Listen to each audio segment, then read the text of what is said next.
Good morning, everyone. Welcome to ICFF Industry Days. The conference will begin momentarily, so we please invite everyone to find a seat on the floor. You can follow along with the countdown as the conference will begin in just about 5 minutes, so please find your seat as we'll begin momentarily. Thank you.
Uno, due, tre, quattro, cinque, sei, sette, 8, 9, 10. Sono in onda. Qua. Dopo quando fai questo?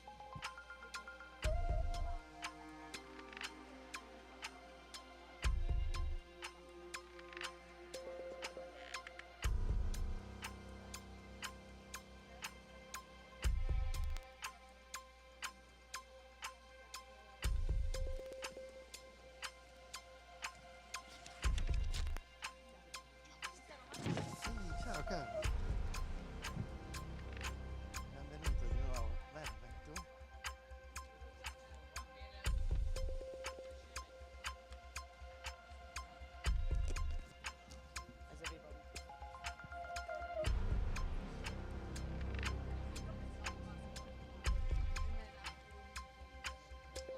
Good morning, everyone. Once again, we invite everyone to take their seats as the conference will begin momentarily. Thank you.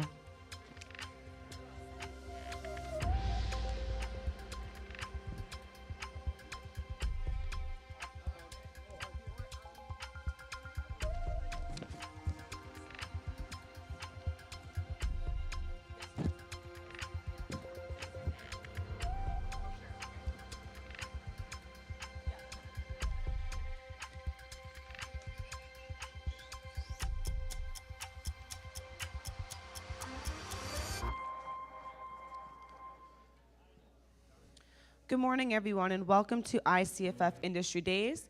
The conference is going to begin in just a minute, so we kindly invite everyone to please take your seats. We're going to begin with some housekeeping announcements. So today, we'll open with some inaugural remarks from ICFF and the Italian Trade Commission, partners in the ICFF Industry Days. Following that, we'll have our first panel on Italian-Canadian series, co-production from 9:30 to 10:45, featuring speakers from the project's Home Sweet Rome, the Game Catchers, and then a very special In Conversation with Frank Siracusa featuring Nick Iannelli. To conclude the live section of the conference, we will have pitches and company presentations until 12, so please stay tuned for that. At this time, as you all are, thank you. You now take a seat as we're going to begin. And thank you for joining us. And just shortly before we start, we have a land acknowledgement. So before we begin, we want to take a moment to acknowledge the land for sustaining us and for providing us with the necessities of life. This territory is covered by the Dish with One Spoon Treaty and the Two-Row Wampum Treaty, which emphasize the importance of joint stewardship, peace, respectful relationships. As we reflect on land acknowledgements, let us remember that we are all stewards of the land and of each other. We recognize the land on which we gather has been still and is the traditional territory of several indigenous nations, including the Anishinaabe, the Haudenosaunee Confederacy, the Wendat, the Métis, and the Mississauga of the Credit First Nation. Since time immemorial, numerous indigenous nations and indigenous peoples have lived and passed through this territory. And with that, we invite you to begin the conference. Thank you. Hello, everyone, and welcome to the second day of ICFF Industry Days.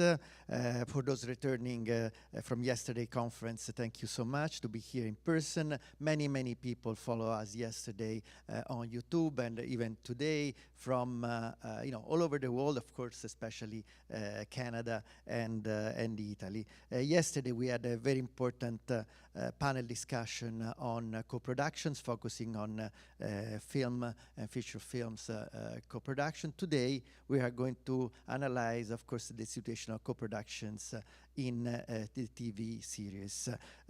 Also today is an important day because we have two gurus, two pioneers in the film industry that are going to speak here from this stage of CERT, Frank Siracusa, and of course our Nick Iannelli later on this morning.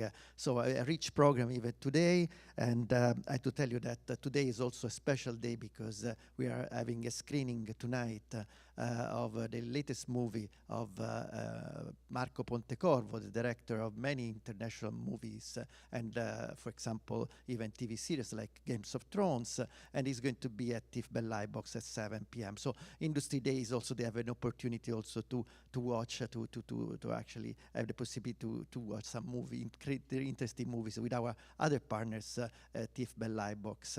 So today we have to really acknowledge the importance of also this partner of Industry Day, that is CERT, to thanks all the technicians of CERT that are doing an incredible job for this, that is becoming a sort of a TV show, not anymore a conference.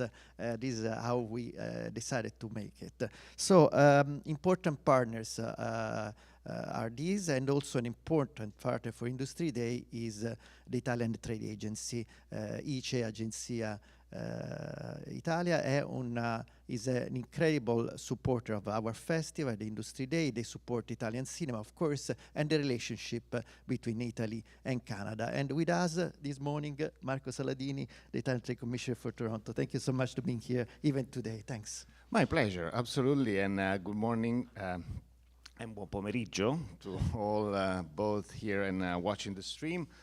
Yesterday's panels, which I followed very carefully, provided a wealth of facts and opinion on how the audiovisual industry is recovering from the effects of a months-long strike, with some predicting a return to pre-pandemic levels of activity not earlier than 2025. Nonetheless, the trend is upwards, I can tell, and I'm pleased to report that several promising conversations are ongoing on the side of this very ICFF's Industry Days regarding new projects. The other interesting piece from yesterday's panels was about distribution of Italian content in Canada. I got the impression that aside of a couple of movies, among which Ferrari, which will premiere on December 8th thanks to ICFF, the panelists were not planning to bring in many other works from Italy. So while the sample might not have been representing the Canadian industry as a whole, I was left to wonder what could we do to tap more strongly into Italian productions. And as a matter of fact, there are governmental incentives of up to 50,000 euros per Italian movie, which can be activated by foreign distributors. And at ITA, my agency, will be happy to introduce qualifying companies to those. Just call us to learn more about these and other incentives which can help you build a collaboration with an Italian counterpart. Finally, I'd like to invite all to stay on, as Cristiano reminded us, for a few more virtual pitches, which will go live at the end of the second of today's panels. You'll hear from a number of mostly independent potential business partners who can open doors to the skilled, vibrant, and creative entertainment scene both in Canada and Italy. And to learn more about any of the registered participants, please ask the ICFF staff, of course, or go to the ICFF's website, for those who are not here, and browse the info published there. Then if you see a B2B icon close to the person's name, you can click on it to request an appointment.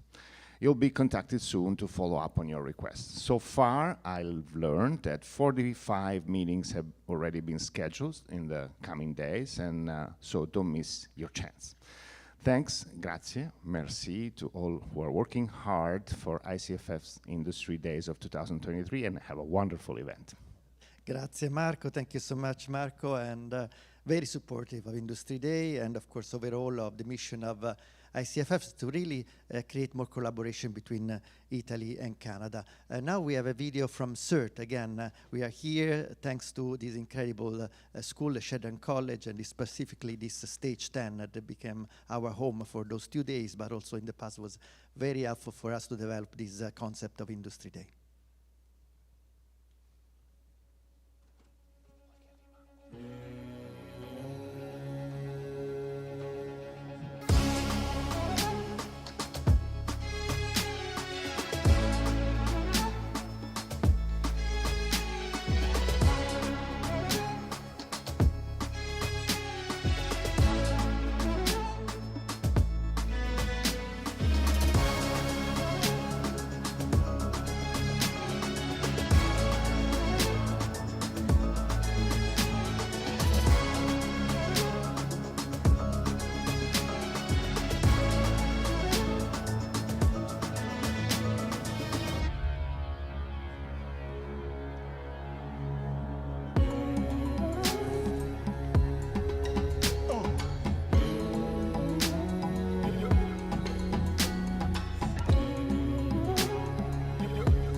So we are back here, stage 10. Again, thanks so much to CERT, Sheridan College.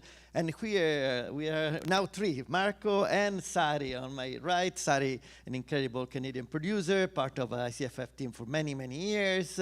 Still, when we started collaborating with the Niagara Integrated Film Fest, that you were founding it in Niagara, and after you're here for a special project, no, Sari? Yes, I actually am, and thanks Cristiano.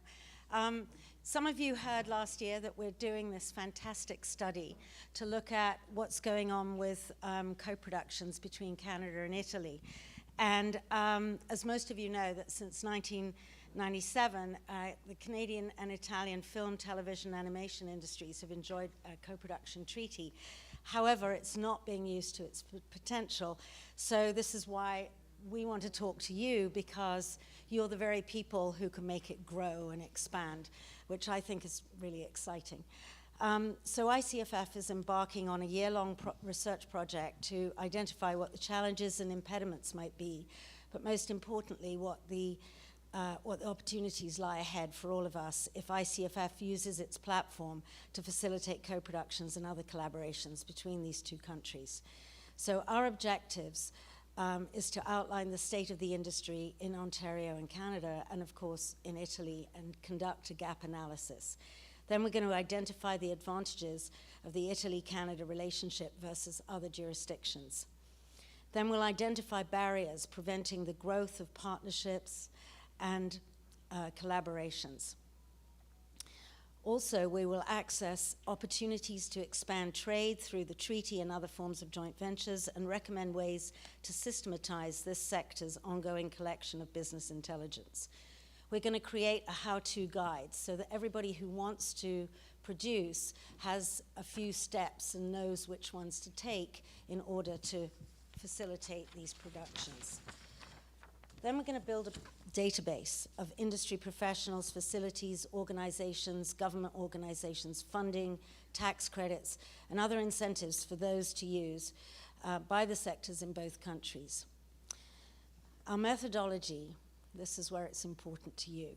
Our methodology will be to conduct qualitative and quantitative surveys, hold focus groups, roundtables, initiate one-on-one interviews, and analyze existing raw data.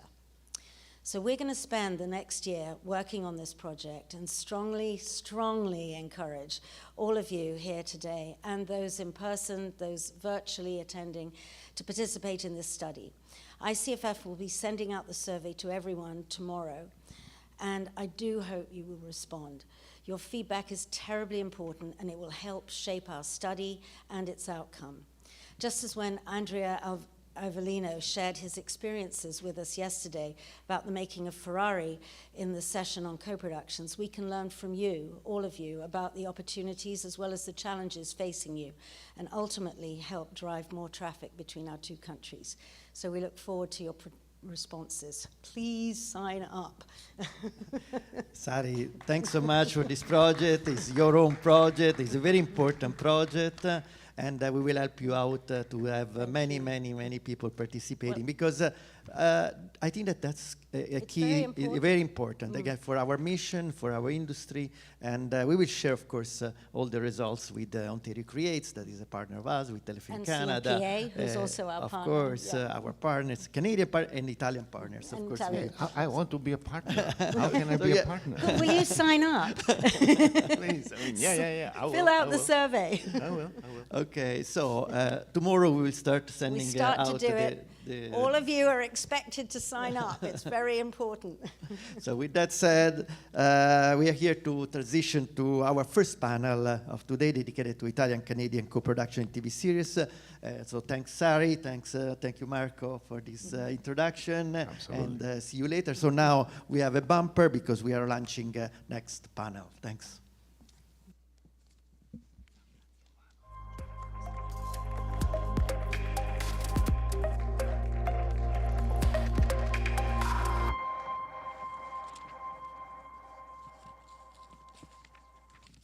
Okay, we are back. We are back with the first panel discussion. Is again, yesterday we had an incredible group of speakers speaking about co-productions in films, today in TV series. And the moderator, we are really to choose the best moderator that we have in the country, and has to know the festival, has to understand what's going on in the TV series, is a person that has to be an awarded director, has to be a person that we know very well, has to be, so who could be this incredible director and that can actually handle this as a moderator? But we have here Sergio Navarrete with us today, director of many movies, awarded movies, Looking for Angelina, The Cuban.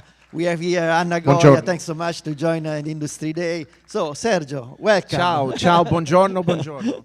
I'm better behind the camera than I am in front of the camera. When I showed up here, I saw this setup. It's like, wow, this is impressive. It went from, you know, a humble little niche festival to this. This is fantastic. No, it's great. This shirt is fantastic. You are fantastic here, and you look fantastic on the monitor there. Well, this is the AI version of me. The real me is still looking for parking. So, yes, And that's the reason why we have many people following us on YouTube right now. Right. But I'm also a living testament to the fact that this festival connected me to people like Paul Galini, who became an incredible partner, and many others that I was able to meet through this experience. So it's not just, you know, interesting information that we're sharing. We're actually building relationships, which is important. Again, I acknowledge the presence of Anna Goya, and I know that you just came back from Italy because you're part of an Italian production. You as a Canadian, you are, again, another testimonial of what is the collaboration between Italy and Canada. Thanks a lot for what you're doing and to be here today. So, Sergio, I leave the stage to you.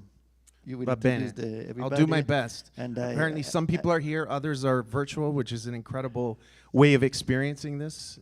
So we'll do our best. Okay, a dopo. Ciao, ciao. Grazie. Welcome, everyone. Thank you. I'd like to. Some people I'm meeting for the first time, so that's great. But I think who we have here in person is Stefan, who's the director of Home Sweet Rome. You've directed several episodes. You're one of the most acclaimed and apparently busiest director in Canada. So I want to. 4 kids, yes. I want to invite you up, and we'll have a little bit chat about your series. And Courtney Jane Walker, who was the showrunner and writer of the series. The series has done phenomenally well. We'll get into that later. But why don't we show a trailer of Home Sweet Rome? Yummy, yummy, yum. Trash the trash. Nummy, nummy, num. Trash the trash. Can't feel crummy with trash in my tummy, and I'm with my best buddy. I'll be okay.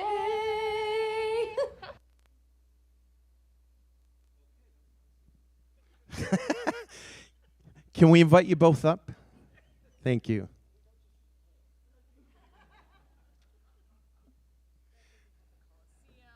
And apparently, this show was created by the creator of Hannah Montana? Yes, it was. Yeah. Okay. Michael Porias. We're not messing around.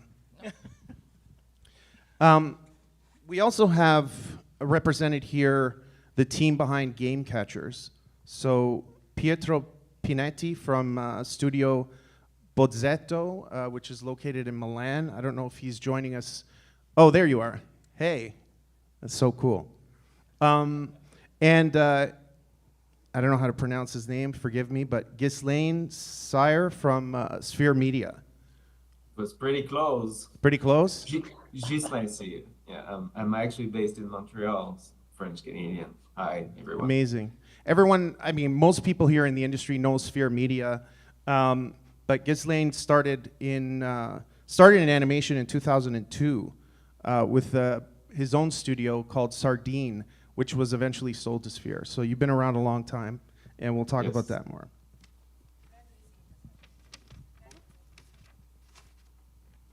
Oh, Pedro. Yeah, I saw Pedro here. Pedro, are you there? Yeah. Hello, hi everybody. Hi, Pedro. Hi, Pedro. Hey, There he is. Pedro. Hey, man. Where are you, Pedro? In Milan. Oh, Milano. Yeah. Va bene. Okay, so let's start with, since I have you here, what was the genesis for the project, and how did you both get involved? We'll start with you, Courtney. So the show was created by Michael Porias, who's the creator of Hannah Montana, like longtime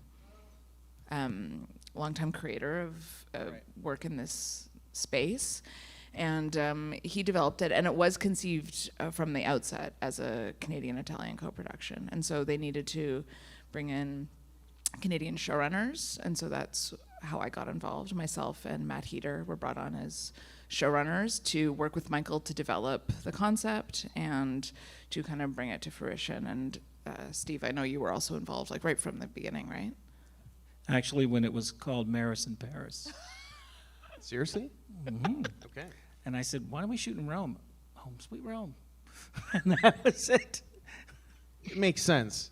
I mean, with all the conversations, as a filmmaker myself, you know, there's conversations around cultural appropriation and stay in your lane. And I was thinking about it on the way down today. It's like, our lane is pretty damn great. So why not make movies there? I guess the challenge is, how do you portray it in an authentic way without relying on tropes and cliches? Was that a challenge for you? That was the question right from the beginning. And I think, we had a consultant, we had an Italian consultant right from the beginning. Like, but when I was brought onto the project, there was already someone who would email us swaths of research, because we really wanted to get it right. And then we also had an Italian writer in the writer's room who's based in Milan. And, we worked on Zoom across the time difference. And she was incredibly valuable, helping us to authenticate the experience. And also because the show is about a North American going to Italy, it really was about seeing Italy and experiencing that culture through a North American lens, through her eyes. So we follow her, we go, but we didn't want to rely on the stereotypes and the tropes that everyone would expect. And so that was why working with our Italian writer, and then once we got there, working with our incredible Italian crew, we couldn't have done it without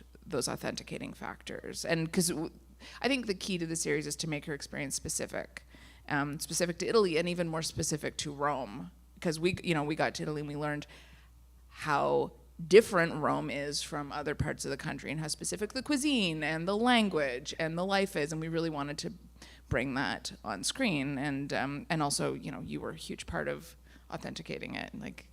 You could speak Italian to the crew, which was great, because I could not. Yeah, is Sciani Irish or Sciani? Is that Scaini? It's Italian. It's Friulano. Oh! Aspetta, ma questo. You don't get my humor. Yeah, it's not going to get any better. But I lived a lot of my childhood in Rome, as my uncle was a chief of police in Rome for 8 years. So I knew the city well. My mom worked in Rome in her teens and 20s as a nanny. So she'd tell me all the stories of the places where we'd be walking down streets and say, "Oh, I have a picture of this street with my mom from the 1920s." So it was wonderful to go back there and relive all of that, because I hadn't been back to Italy in 40 years. Wow. And it took me a while to get the Italian back, because my first language is actually Friulano, which is a Northern Italian language. It's not a dialect. I had to go to school to learn Italian. But to get back there and to, and the way that Courtney and Matt had written the experience through her eyes, through our character's eyes, I thought, gosh, that's like what it was like for me when I first landed in Rome. Like, you guys absolutely nailed it, like the joy of it and the shock of it at times. Well, and then we lived it too. We were there for 4 months. It's the wine. Yeah. The carbonara. Yes, my liver's still recovering. But we lived that, and actually we were able to. The gift was that we were able to, as we experienced it, also bring that specificity onto the screen, which was incredible, because we were, our first location scout. We're all jet lagged, and they load us into the van, and they're like, "Okay, we're going location scout," and then they're like, "The Coliseum." And you're like, "Okay, I'm used to shooting in a basement in Mississauga. This is cool too." And that was, so much of that spoke for itself as well. Like the places we were able to shoot, the production value just from being in the city and being on location in that way was like, you cannot, the production value of that is like, you can't put it was incredible. There it is, yeah. Well, let's face it. It's Italian culture has hit mythical proportions. So it's like when we see Italian culture portrayed in film or TV, sometimes it starts to feel mythical. So I like that it's grounded in truth. I think that's important. In terms of, and we'll bring Pedro on for this as well, when you're putting together a co-production between two countries, traditionally we always used to laugh because you would have to shoehorn in some kind of idea, and it always felt contrived, because it was like, a minestrone soup. You know, you throw in all the elements, you know, a little bit of Italy, a little bit of Canada, you know, and it doesn't feel authentic. Was there a challenge in bringing the two cultures together in this particular production?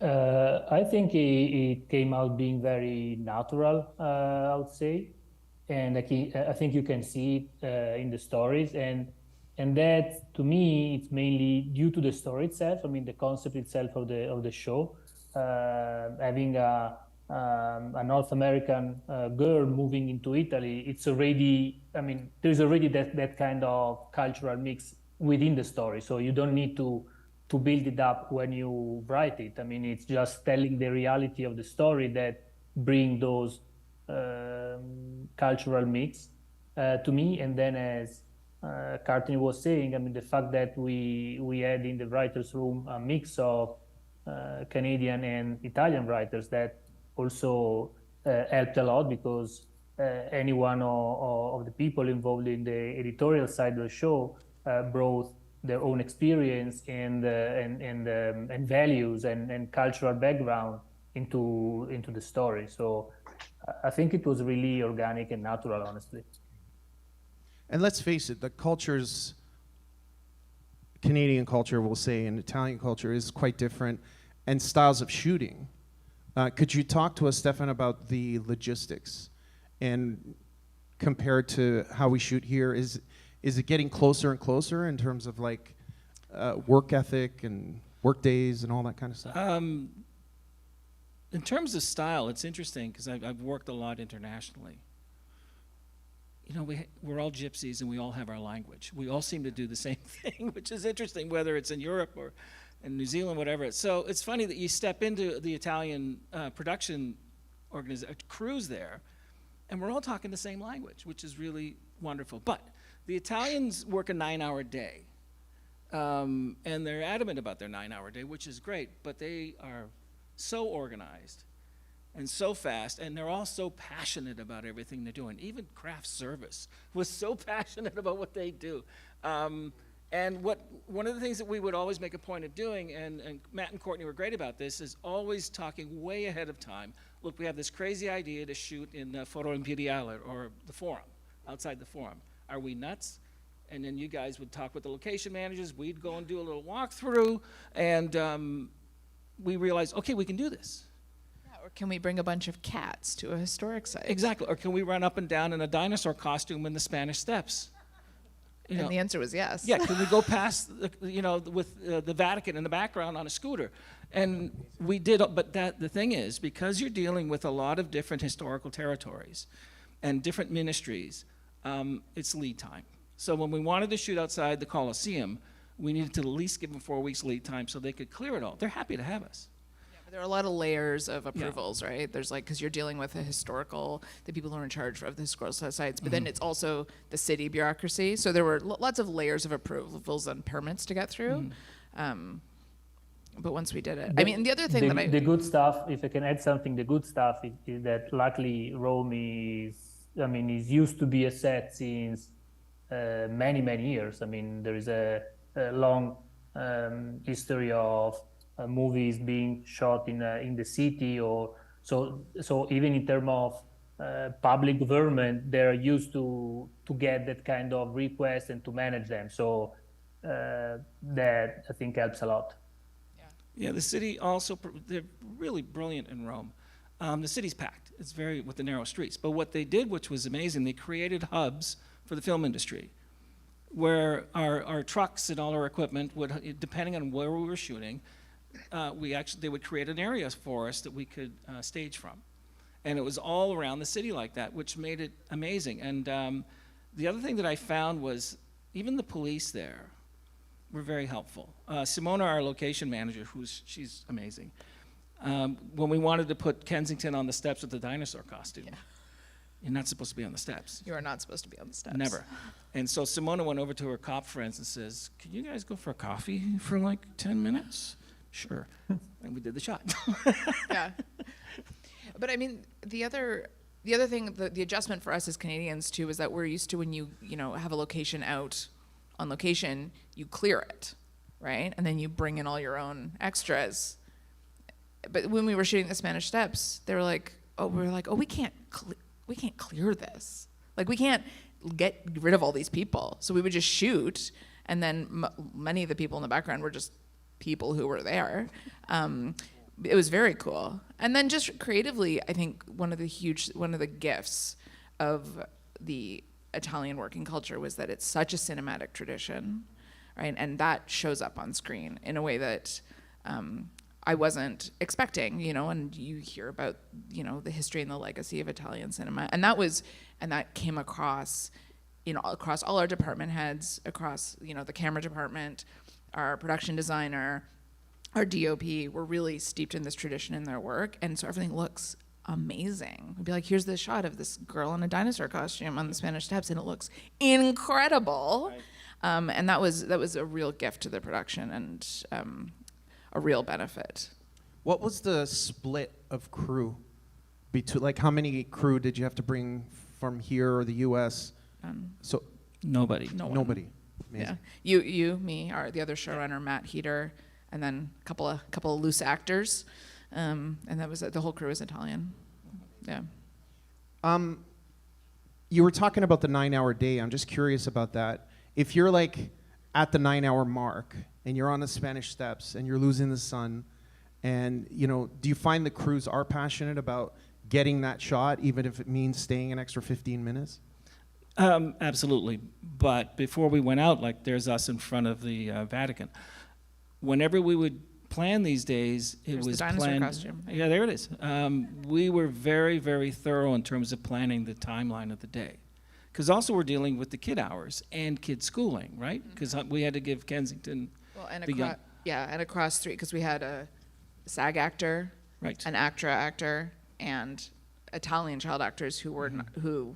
What we learned when we got there were governed not by union laws, but by child labor laws. Right. So we were having to thread those three needles in terms of making sure they were all working the right number of days. And that was like our ADs were miracle workers.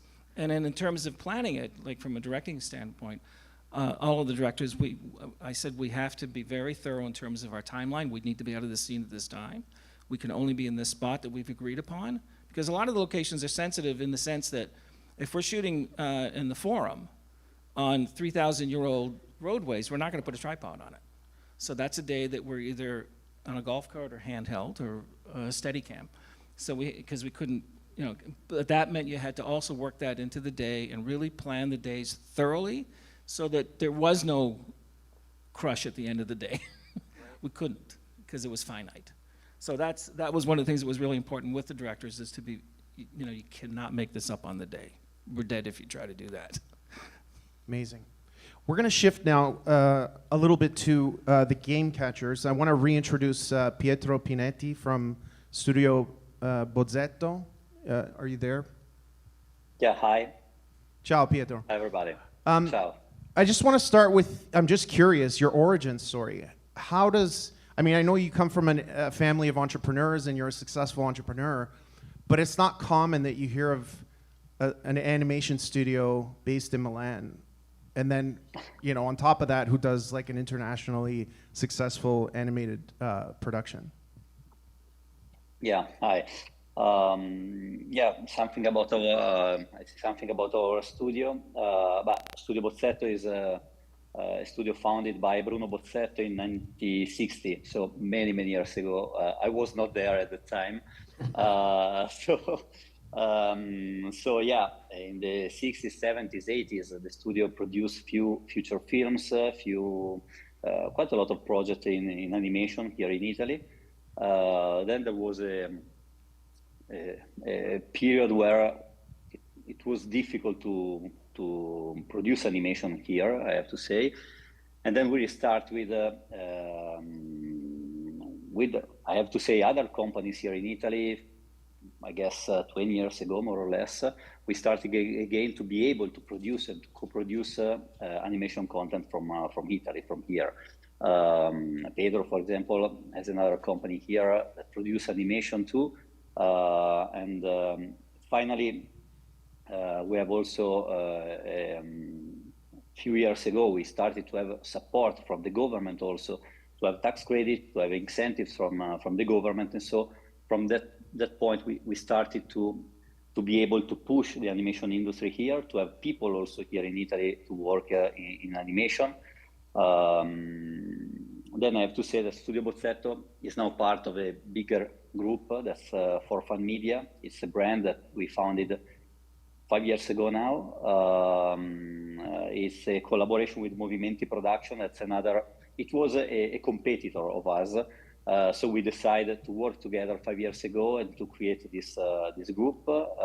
So now we have a studio in Bergamo, in Milano, Florence, and Rome. All the team is 300 people, more or less. So the idea was to cooperate and to be able to do something together and to grow in a bigger way. That's fantastic. Before we reintroduce Ghislaine from Sphere Media, let's watch the trailer for Game Catchers. Ready to go?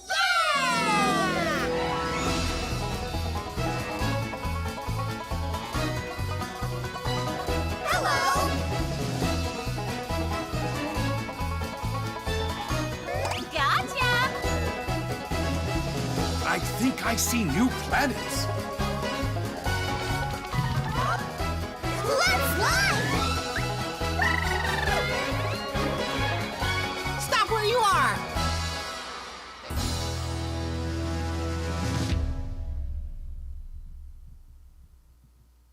Welcome back. So you're based in Montreal, and you know there's a long tradition there of animation projects. You've certainly been in the industry a long time. How important is it to find international partners like Pedro, and how did that come about? It's paramount, I would say. In my past life at Sardine Production, co-production was always a part of my business model. You know, I've been doing co-production since 2006 or something like that. Co-producing with French studios at first. Cybergroup Studio, we did a few series at that time, and I always felt that it was a clever way to actually get, there's a term we use, it's called speed to market, and speed to market means, you know, finding partners and being able to bring all that financing together in a relatively decent time and be able to produce, you know, also those productions in a decent time, because we know that animated series will take years to produce. So for me, co-production is a way of you know, cutting some of that time really, and also be able to bring sensibilities from different groups, from different creative groups, and that's what I really like about this, you know, so the collaboration, international collaboration. So yeah, I think at the time in Italy there wasn't much co-productions. You know, we were working with other European studios, and when we got to know Pietro and his team at Bozzetto, and you know, I think we found those sensibilities quite quickly and wanted to find a project to actually work together on. So how did the collaboration actually happen? Was it at MIP, at a festival, a market? And when you first met, was there previs elements already in place, character design, story, or was it all co-developed together? Yeah, I have to say that every time I say that co-production is like a marriage. I mean, it's a strong relation just because it takes maybe 2-3 years to produce a project. So the first time we met at MIPCOM, I guess, in 2018, maybe 19. Yeah, about 5 years ago, maybe 5-6 years ago. Okay. Yes. Okay, and at the time Recording in progress. At the time, we had just a pitch Bible of the project, a very first idea with the pitch Bible and the first animation test, I have to say, if I'm not wrong. just because we had the opportunity, first of all, to start a develop from here in Italy, thanks of the incentives that we won here from the government. So we started to produce few graphic materials, animation tests, and then we was at MidCom at that time to pitch the project and to find a new co-producer. So we had this meeting with Ghislaine, and we found interest to collaborate just because from our point of view, it's too important to co-produce, in particular animation content, just because you invest a lot of money for a lot of time, and it's very important to share from the very beginning the creativity with another country, to modify or to change something in the content, also rework the first idea if needed, just because if you produce something, you need to know that at least in another country, at least you will have a broadcaster, for example. You will have a possibility to have the return of the investment that you have to do, and in my opinion, you have a great opportunity to increase the level of the audiovisual content that you are going to produce, just because it's you have another point of view for sure from another country, not from Italy. We saw many. Oh, sorry. No, I'm sorry, Pietro. I was about to say, and we all have clients on each side of the ocean, of the pond, where they all have different sensibilities as well. On the Canadian side, we have 4 broadcasters on game catchers, and the RAI on Italian side. So it's great to be able to come on board at an earlier stage, so we can iron out like all the creative elements that will be part of the series, the writing, the tone, the humor, we're dealing with public broadcasters in Canada, so they have sensibilities that private broadcasters, as an example, won't have. So it's very important that all this is done at an early stage, so when we hit pre-production and production, then everything is going smoothly. Could you give us a sense of the timeline? After you met at MIPCOM, how long did it take for the development and the production of the entire season? And also, the second question is, what is the actual split when you do a co-production? Is it 30-70, 60-40, 50-50? Could you give us a sense of that? Okay, yeah. But I have to say that for us, this project, the Game Catcher, is one of the best project that we produce in co-production, just because we had the opportunity to start in a few months after our first meeting, I remember, or not few months, I mean, a year, 8 months, something more or less, something less than a year, more or less.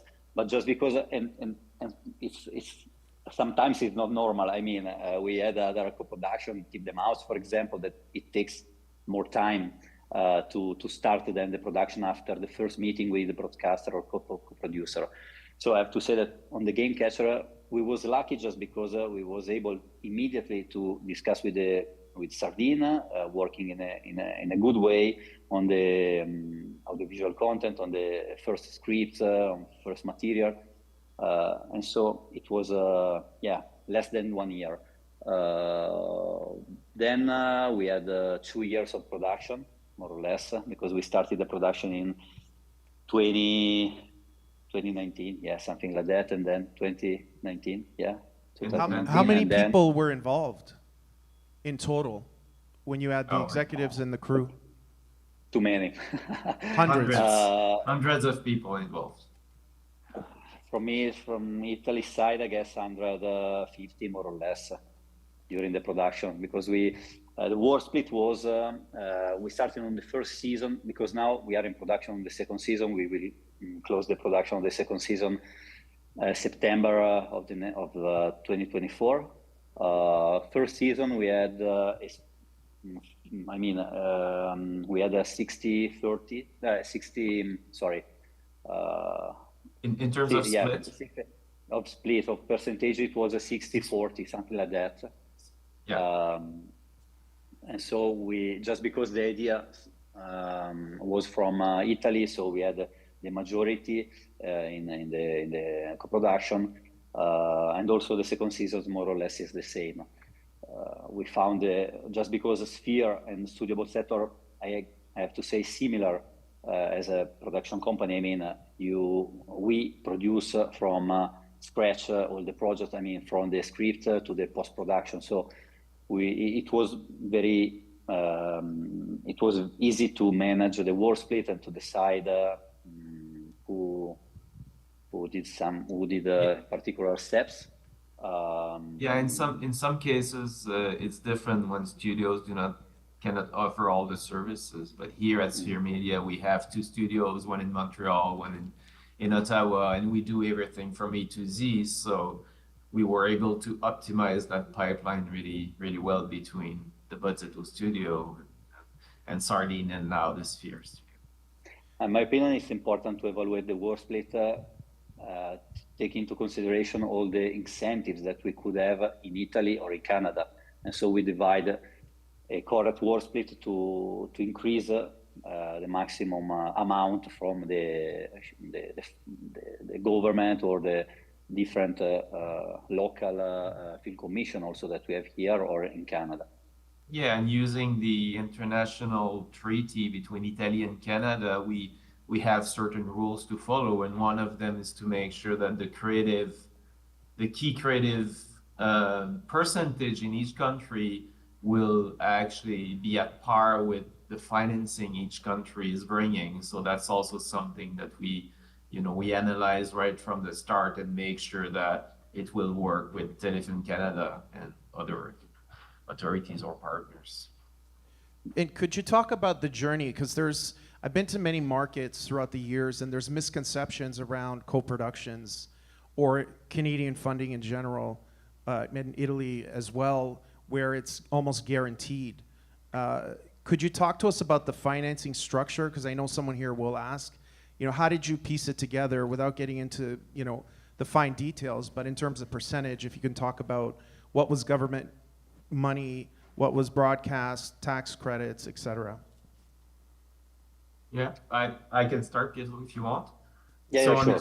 on the Canadian side, we have different sources of financing. One of them is, of course, the broadcaster licenses. So in our case, we have 4 broadcasters on board. Some of the broadcasters in Canada will use their CMF envelope, so Canadian Media Fund envelope. Some won't in animation or in kids content, but other will. So it's a potential source of financing. And then we have CMF is Canadian Media Fund is a federal source. And then we have a very important fund called the Shaw Rocket Fund in Canada. So it's not, you have to apply to get this money, and it's a per project. So we got financing, we got support from Rocket Shaw on this project, and also we have tax credits, so production tax credits that will vary, between I would say an average of 35% of the Canadian structure is based on tax credits. And how long, in this case, because you're a veteran producer, that's another misconception, is that you're just going to call Rocket Media or Telefilm and you're going to get the money immediately. Could you talk to us about the timeline, just on the Canadian side and then on the Italian side as well? Yeah, in the case of Game Catchers, it was fairly quick. It doesn't happen like that often.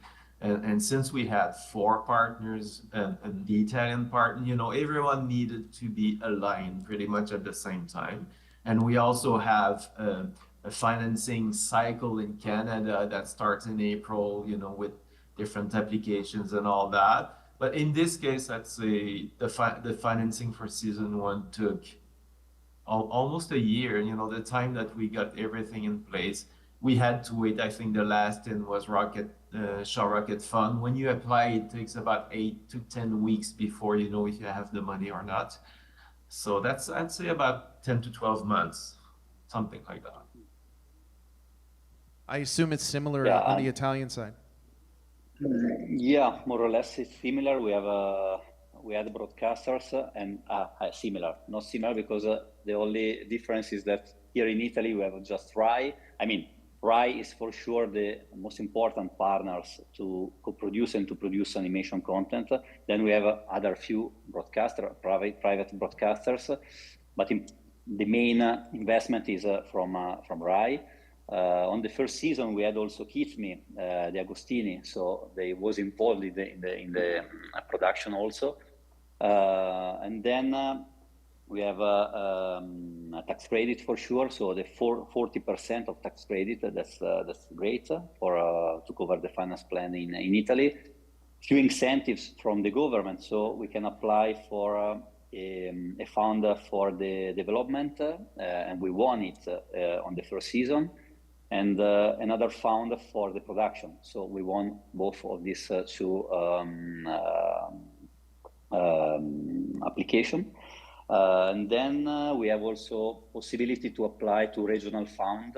For example, we created this group here in Italy just to have also the possibility to have a studio in Tuscany, for example, in Florence, where there is a great film commission, and we work with them on the first season in particular. And we had also a few incentives from the regional fund. Yeah, so this is more or less the financial situation starting from Italy. And talking about timing, more or less, yeah, it's the same as in Canada. That's fantastic. In a few months, yeah. As you can see, you need a solid, good, experienced partner because it's very much a puzzle to piece all this together. And I want to bring back Pedro from Red Monk Studio, who's been waiting patiently, just to talk about his experience on Home Sweet Rome, just from the Italian side. But take us to the origin story. How did this all come together, and how did you get involved initially? Well, actually, we have been originally pitched by Michael Porres, who had the original idea of the show that Stefan suggested before. At certain point of his, let's say, early life, Michael and Stefan thought of placing the story in Rome. So when we met the first time, Michael was actually looking for a producer based in Italy in order to start the development of the series and to take over the development of the show. So at that time that we came on board. We loved the idea since the very beginning, and then I mean we put all the different pieces together. It was clear since the beginning that we needed that I mean the series needed to be set as a co-production with a North American partner. And Canada was immediately one of the best option we had, thanks to the long tradition of Canadian producer to produce content, thanks to the very efficient treaty that exists between Italy and Canada. So we started looking for partners. We met with Courtney and Matt, and we thought since I mean the first time we met that we funded our two showrunners that we were looking for. So then we looked for a production partner, and it was through another executive producer who is attached to the show, which name is Doug Schwalbe, who is working in the same group that from which the Red Monk belongs, and is an executive producer with a very long experience. He has worked on DreamWorks and HBO in the past, and he already knew Cristina Piovesan from First Generation Film because they did together an animated series called Pineapple and Pony for Apple Plus. So he introduced Cristina to us, and from there we started building up the co-production and therefore the financing. Actually, in terms of financing, the first let's say the first mover in terms of financing was Cartoon Network through the platform HBO Max, who financed and commissioned the development at first. And then as soon as they greenlit the show, then we knew, I mean, that the things were becoming concretely, and so we pitched it to Rai on our side. First generation film pitched it to Wild Brain on the Canadian side, and then it was the on, let's say, on both sides in terms of other pieces of financing was very similar to what Pietro and Ghislaine just mentioned. So on our side, we had together also tax credit on top of the broadcaster investment, so top of Rai, and on the Canadian side, they had the telefilm and the show Rocket Fund on top of Canadian tax credit. And then we were still missing part of the financing, and it was very nice and exciting to see the huge interest that the series got from the international market, because we were able to onboard since the very early stage. We just won just the script of the pilot episode. We were able to pre-sell the show to the BBC in the UK and to ARD in Germany, one of the two German public broadcasters.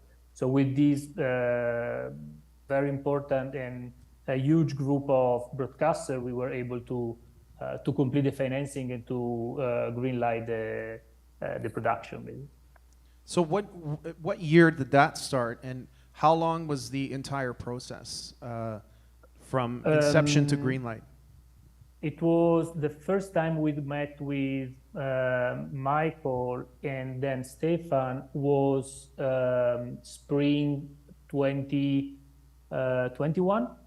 And then Stefan came to Rome for a few days in September, October of 2021 in order to shoot a sizzle reel that was used as part of the development package to pitch the show. And basically 1 year after that we were shooting that sizzle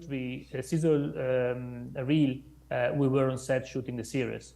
So it was quite quick, honestly, because we completed the script in January 2022, and we were able to close the financing in April 2022. So it took a few months, and that was very exciting, because we also mainly belong to the animation industry, and we are used on longer financing phase, and especially on way longer production timing. So it was really exciting to see that basically from 1 year since we started shooting, we were on screen, and that was really, really cool.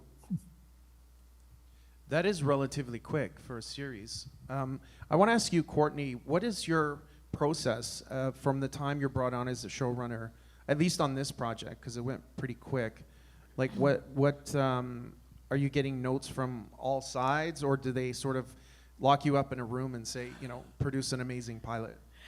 So, we worked with Michael to develop the pilot to kind of, for him to kind of give us the reins, and kind of made sure that his original conception of the show was carried through in the pilot. And then Matt and I, got to work on fleshing out our version of the series and, bringing our voice and our point of view. And then, so as Pedro said, with the pilot, we got feedback from our broadcasters, and then we opened the writer's room in May of 2022, right? What year is it? What's happening? During lockdown, right? It was a Zoom room, which, is not, I miss the snacks, what can I say, of like a real writer's room. But, what was beneficial about doing a Zoom room is that we had writers in Toronto, a writer in Los Angeles, and a writer in Milan. So we were working across 3 time zones. So, the technology was a gift. And so we did the writer's room from May to August. And at that time we were getting notes from 5 broadcasters, which I was worried, But it was great because we were very lucky that the broadcasters were really aligned on the important things. And as the Game Catchers team was mentioning, we got really used to what the sensitivities of all the different broadcasters were. And they were incredible collaborators, and it was really useful to know, okay, well, the German broadcaster has this, they have their eye on this thing, and the BBC has their eye on this thing, and making sure that we were being collaborative and really hearing all of our partners and integrating their feedback while still staying true to our vision of the show. And we landed in Rome in August to do pre-production with all our scripts, and our production partners were incredibly collaborative, and we felt very lucky that everyone was on the same page. Because with 5 broadcasters, could not have been like there were. That's a challenge. Yeah. I'll add one thing. Matt and Courtney are probably the only producers that I've worked for that had all the scripts written when we landed. All episodes were written. And it made, in terms of prepping that, it made it brilliant, because at times we had to block shoot things. So if we're going to go to the Coliseum, we're going to go for 3 episodes or something like that. And the fact that they had written all of it. We couldn't have when done does it, that yeah. happen? So you couldn't just see somebody sitting in the Coliseum and say, I'm inspired by that person, and just shoot something that on the cuff? Well, we really needed to have all the scripts done because, again, we were block shooting, and we were moving between doing chunks of location and then chunks in our studio. So it was really important that we had all the scripts completed, but we were able to kind of take inspiration on the fly just from in-scene details in terms of, and our actors were really gifted improvisers, and so we'd say, okay, well, here's the thing we were anticipating, so let's react to that. But the scripts had to be done. We couldn't have landed in Rome and then done prep without all of those being done. And it was, and I think that's a real priority for us as showrunners, and I think it is one of the things that made the production run as smoothly as it did. Stefan, do you have any anecdotal stories? There's always that moment during every production where you're like, we are absolutely screwed. It's raining. Give us a couple of stories that you remember on set. It always works out somehow. If cinema gods shine on us. We have a few. Well, it was the day. I remember that a lot of our cast got sick. Yeah, I don't. All at the same time.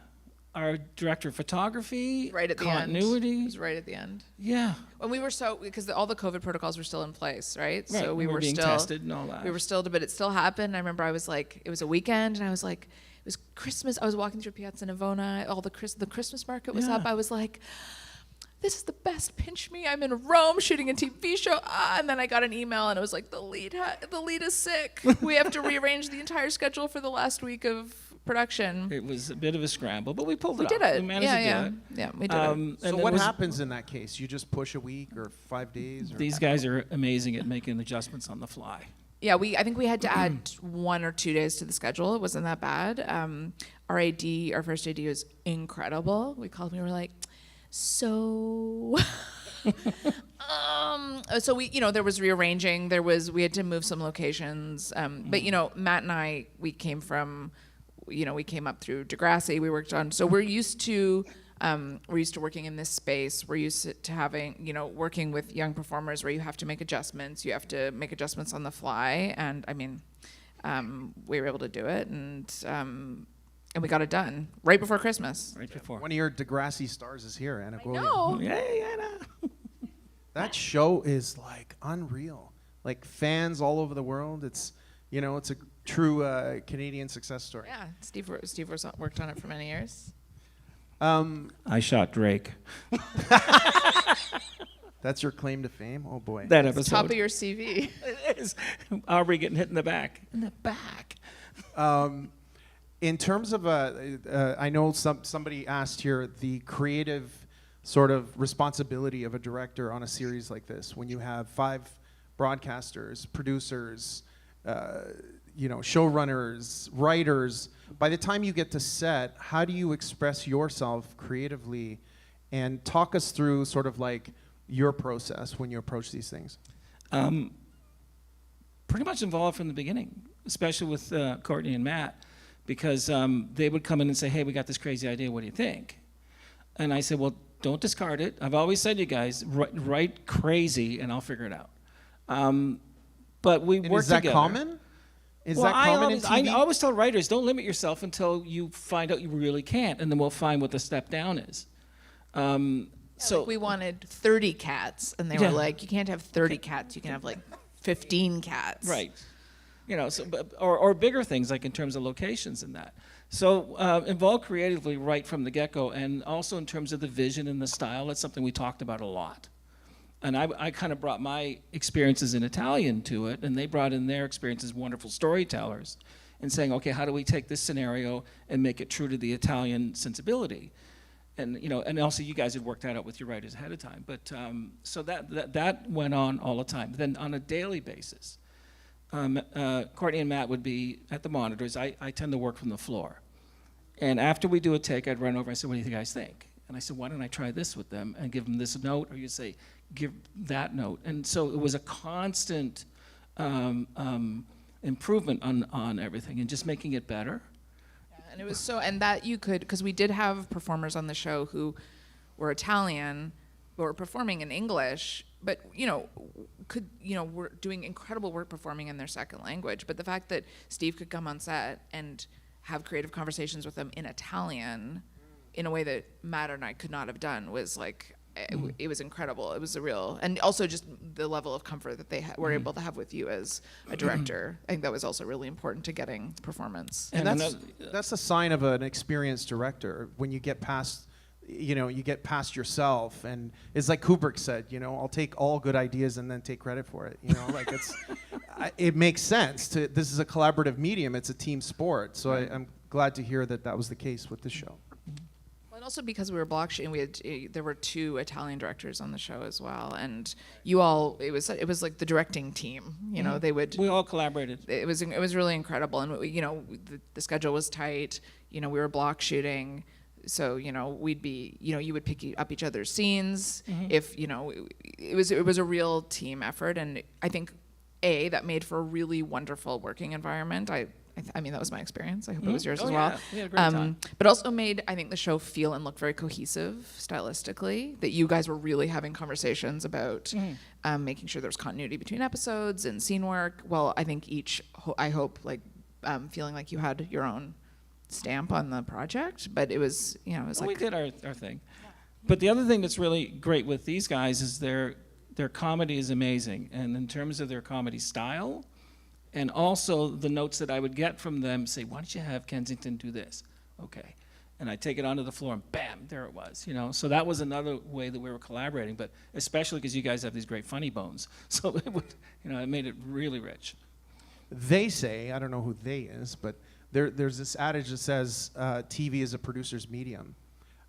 As a director, how do you feel about that? And how do you navigate those sometimes complex political waters and still execute your vision without selling your soul? First, let me say, I have a T-shirt that says, theater is art, cinema is life, television is furniture. Having done a lot of series over the years, you still bring your signature in, and I think you guys also hire directors specific to a script, right? You'll say, hey, listen, so-and-so would be good for this particular story, because they'll bring that sensibility in. So as a director, you do bring, you bring yourself, even in series, yes, you have parameters you're going to follow, but I don't think they're limiting.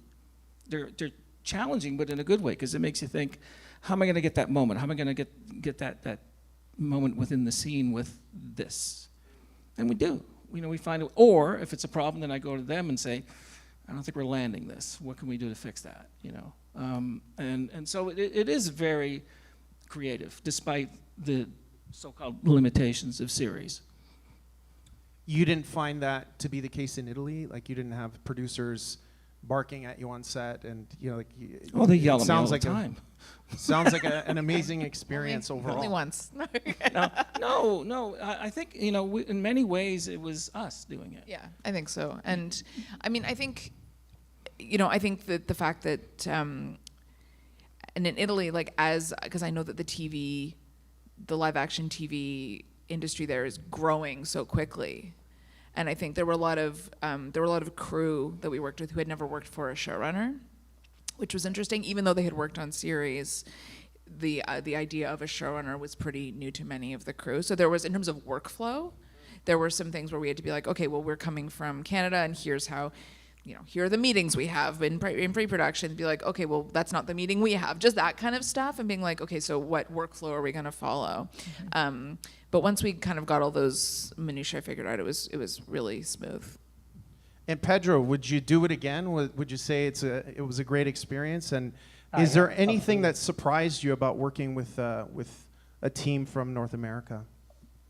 Well, I wouldn't say surprised, but sure it was super interesting, and we definitely learned a lot, because as Courtney was saying, it's not that common in Italy, but in Europe in general, I would say to work with the role of a showrunner, for example. This is one of the main differences, because historically and typically the European TV industry and TV series in live action are more driven by the director than the showrunner. So it's very common that you have like I don't know, a famous director who maybe belongs to cinema that write and develop his own series and maybe direct all the episodes, and he's the director who put the let's say, who oversee the overall process and put his signature on the show. So the role of the showrunner, that is super typical and common in North America, both Canada and US, is not that common in Europe still. So that was super nice to see. Let's say from the theoretical part to the day-by-day activity, what that meant. And I think it was the same for all our crew, because most of the people working at the production of the series have big experience in cinema and TV series, but not many of them had working with an American or North American co-producer or structure, and that's also why we hired as a line producer and executive producer an Italian guy who had long experience and working with American or productions. Was Riccardo Neri, that executive produced the New Pope for HBO and Sky, and also We Are Who We Are, directed by Luca Guadagnino, again for HBO and Sky, because we thought that we needed someone who already experienced that mix between North American and European perspective, and that I think was super useful. But beside him, the rest of the crew didn't have so much experience in that kind of partnership. So that's why I'm saying we learned a lot. It was super nice, and yeah, of course we would like to do it again, and we are already developing the second season of the show. So hopefully we can do it. I mean, it's still in development, but that's the idea and that's the hope. Fantastic. Momentarily, we're going to turn it over for questions, but before we do, I want to bring Pietro back and talk about, once the series is done, so The Catchers is done, it's in broadcast, and then you win the Pulcinella Award in Italy. How does that change things for the series and for you as a producer? I have to say that, yeah, we was very happy to win this award. That's the award of the Cartoon on the Bay. That's a festival here in Italy. I have to say that for sure it's important to win this kind of award, and it's important for, I have to say, in particular for the team, because they recognize. I guess that it was interesting because they recognize the importance and the originality of this TV series. So this is great. I have to say that the big change, in my opinion, on our series is that we sold at BBC this TV series. We sold the first season, and this news helped us for sure, together with the world, for sure, to push the series with the distributors that we have. I have to say that on the first season we worked with Golby as a distributors. It was a partner from Sardine, and then now we choose to work with Banijé, so we are under the Banijé distribution, and all these elements, all these things help us now to go ahead with for sure the production of the second season, but also to think about a possible new season in 2024. So everything is great, for sure, award, but step by step, it's important also, for sure, following the distribution and the continuity of collaboration with the partner as a sphere now. So, yeah. Congratulations. Ghislaine, how about you on the Canadian side? If you win a Canadian Screen Award, does that change things for you, or is it business as usual? Well, it's always rewarding, you know, when you're winning prizes. It brings visibility to the IP, to the project, to the company, I think, you know, and people that may not know us, or, you know, that could create contacts and that could lead us to more collaboration. So it's always, you know, it's always great to win awards, really. And it's, as Pietro said, it's great for the team as well, because it's such a, you know, it takes more than a village to produce. It takes a city to produce an animated series. So it's rewarding for everyone. You know, it's great. It's team bonding as well, because when you work for 2 years on something, you know, and then you get something at the end like that, it's concrete in a way. It's recognition from our peers. When you worked at Sardine, you know, you were sort of captain of the ship.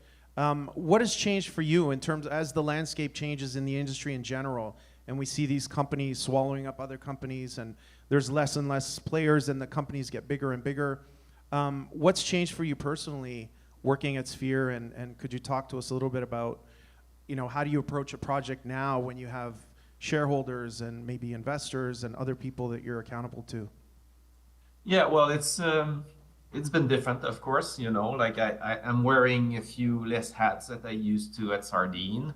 I'm not president anymore, and I'm part of the kids and family division at Sphere Media. So I work with a small group of very talented people here in Montreal and in Toronto as a creative director. So I'm still involved, you know, at many levels in working with, you know, the different teams on different projects and financing and finding ways to be able to finance project and to get them going. But my role right now is really about development, and this is also across the board, because the kids and family division does animation, but we do scripted, unscripted, factual series as well, which is totally new to me. My entire career was in animation.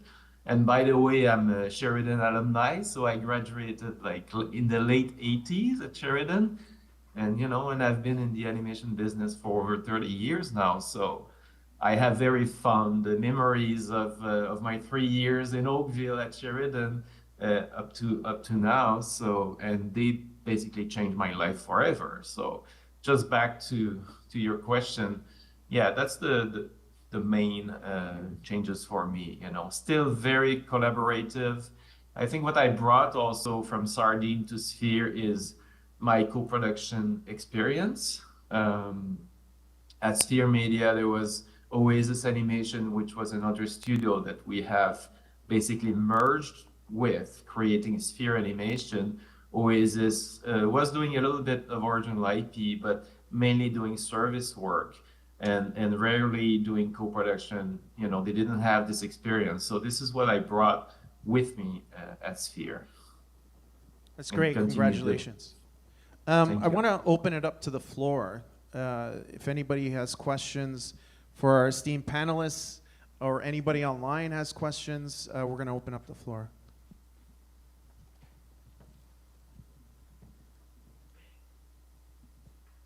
Hello, good morning. And Good morning. I'd like to thank you all for an enlightening discussion. Just very briefly, what unforeseeable events, and this is open to everybody on the panel, what unforeseeable events did you encounter in the production other than the pandemic? So we're in a post-pandemic reality, and we've all undergone various certifications and funding depletions. But in your work, what unforeseeable events did you encounter? If you could just elaborate a little bit, as far as you can. Unforeseeability. What about the parrots?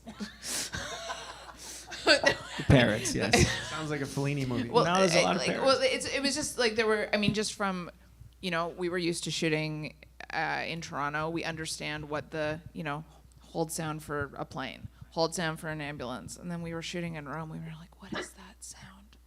What is it? What is it? And there are these little green parrots all over Rome, and they're an invasive species. And they were like, oh, no, it's the parrots. And we're like, well, are we going to hold? And they're like, well, we'll be holding forever. So we would just have to roll and then just deal with the parrots in post, right? Like it was one of those we'll fix it in post things. So how much ADR in the end did you have to do? An amount. And that would be, I mean, more than usual. I would say more than we had anticipated. So I would say, and that was just, you know, we as North Americans were not attuned to the particularities of that shooting environment. And, you know, like we made a couple of, like maybe shoot by fewer fountains next season, right? Like, you know, there were a couple scenes where we really had to ADR because there was like just the sound of the water, right? But, you know, I you know, looking back, I wouldn't trade it because the visuals were incredible. But I think for us, it was, you know, there's the things we expected to come up, and then there were all these things that we didn't expect to come up, and we'd have to adjust on the fly. I don't know. You had done more international production at that point. Yeah, it's different in each place. The one thing in Rome that stood out is the constant ambulances. Constant, to the point that my son came to visit, and he decided to make the ambulance sound his ringtone. Come on. He says, well, that's all I heard in Rome. But there were like, and I felt like we were always shooting next to a hospital. Well, we also shot in a hospital. That's right, yes. Well, because all the studios were busy. It was like kind of the post-COVID production boom. Had production come back, and they were like, well, we don't have any studios, but there was this beautiful old hospital that we built our sets in. It was gorgeous. And the other thing that was unusual was with all the tourists and all the people, we thought this is going to be a nightmare. They didn't care. Generally, they didn't care much. They go, oh, no. Film shoot, never mind, let's go over there. And we were really surprised that, you know, even in the big, like in the piazzas and all that, they take a quick look at us and they go, okay, enough of that, let's go over to the... We were the least interesting thing happening in those places, yeah. Because that's what we thought was going to be a huge problem. Well, because here you have like, you know, you'd have people like just come and like look down the barrel of the camera. Yeah, and make weird faces and moon. No, there, yeah. So how long were the lunches, and was there wine involved? Anything no, we made our own sausages. The crew bought a barbecue, and we had sausages. Remember the great on Fridays? That was incredible, yeah. Nice to salchicha. No, it was a typical lunch, our lunch. But what I liked about our lunches, everybody hung out. Sometimes they'd break out an instrument. We'd sing some songs. Everybody just kind of hung out. Even the kids, the cast. We'd be on scooters zipping around. It was. It really felt like we were like more than just a family. We were like an extended family there. And that translated, I think, on the screen.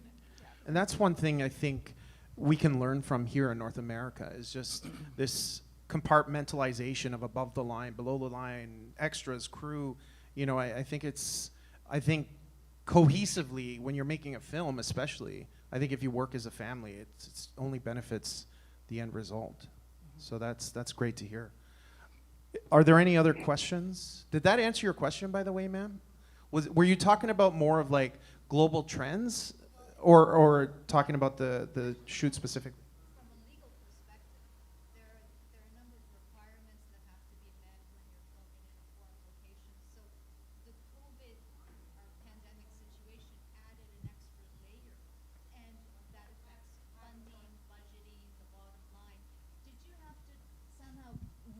correct, your normal, the normal logistics, so it's not only filming on location, but it's also the costs associated with the filming of getting certification to be at a particular place, obtaining releases from the various parties. Did you have to navigate that in such a way that it's the adjusting to the unforeseeable?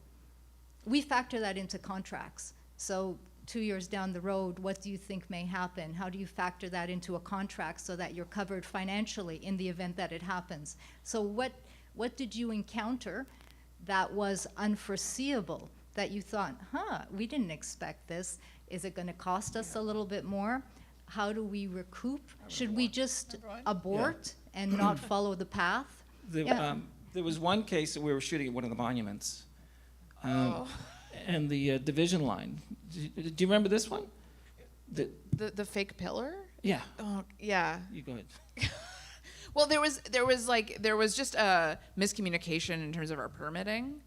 And so, we thought we had permits from all the people that we needed permits from. It's too complicated to explain. But we had brought in a foam pillar to put the cats in question on. And someone from the authority, someone from one of the bureaucracies showed up and was like, "Oh, you don't have the right permits," and for the pillar.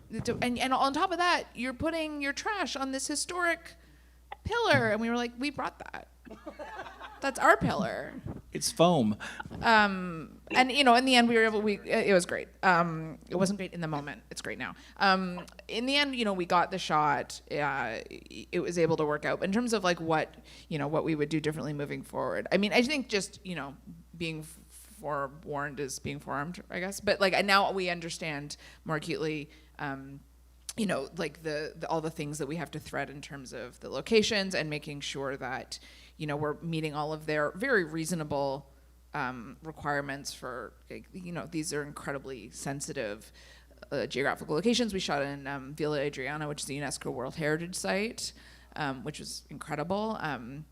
But I think moving forward, just being really tuned in to the particularities of all your locations and I think that just sets you up for success. Anyone else? Hi, Stefan. I've got a question for you. You've shot all over the world, and I was just wondering if you could compare some of the other countries to the experience that you had with Canada and Italy. An example I can give you that I recently did a movie in Budapest. Budapest is known for movies like Dune, the Jack Reacher, what do they call those?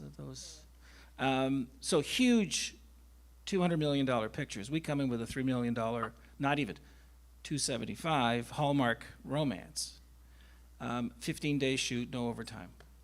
And the crew said, nah, it's not gonna happen. I said, well, yeah, I think we can do this. Nah, it's not gonna happen. Everybody from the crew to the producers, everyone, and I literally had to spend my first 5 days of a 15-day prep proving that we can do this. I know how to do this. We've done it. We've been doing it all over the place.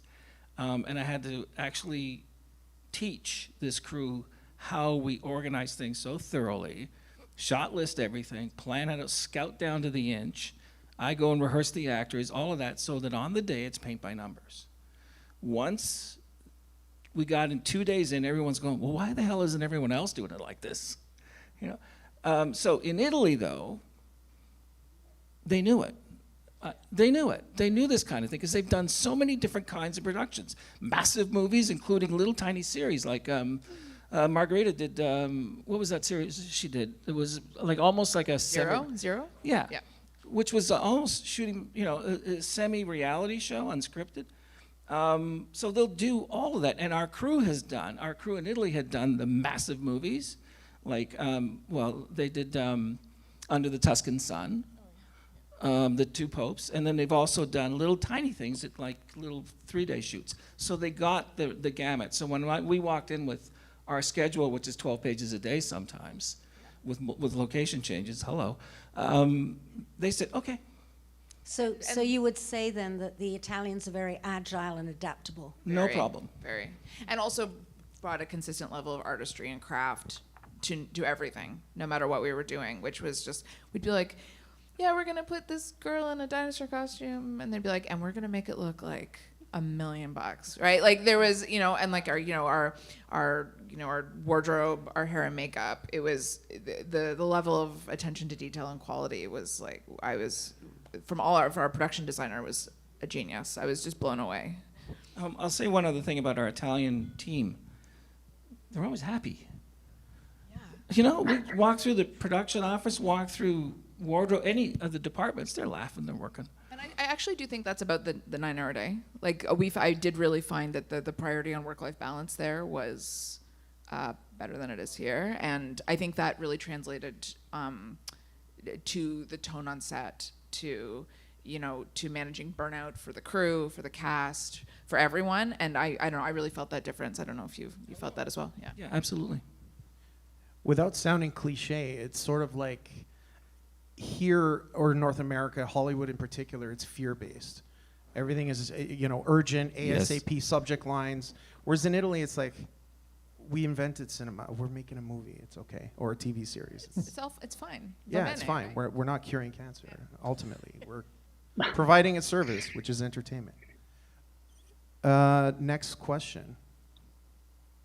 By the way, when Sari was speaking, I thought it was God speaking. It's like, well, it's that British accent. Reminds me of all those early films. Whenever God is portrayed, it's like he's British.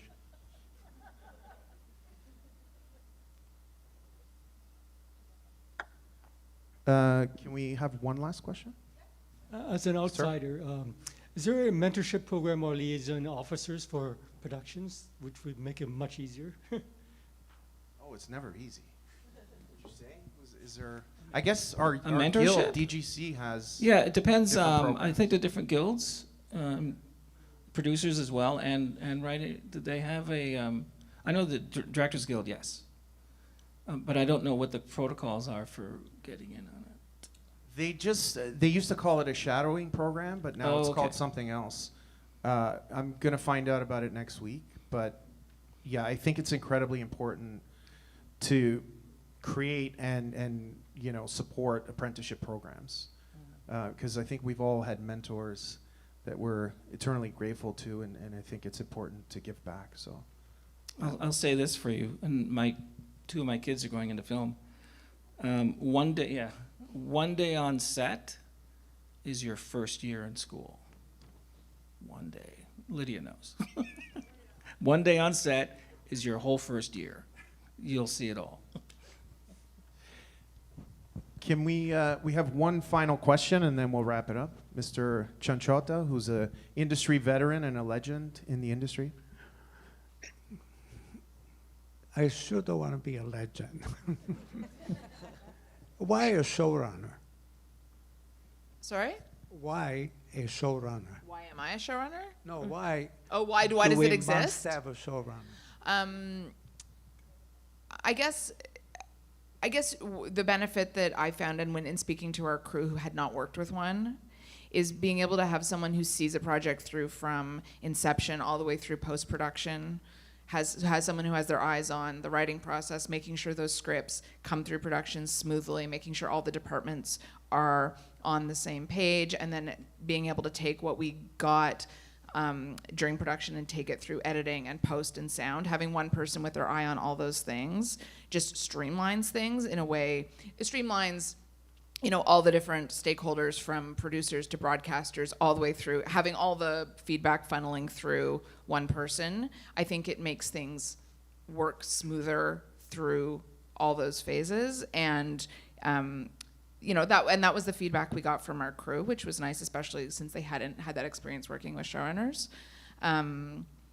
So I think that's the benefit, especially when you're talking about episodic television. I think when you're talking about, and you can speak to the feature experience more, I think it's easier for a feature to be a director-led or not had to have someone, doing that all the way through. But I think especially when you're managing many episodes, having to be writing, shooting, doing post on different episodes at the same time, I think having someone with their eye on the creative and the logistical side makes things run more smoothly. And I don't, as a director, maybe you can speak to that.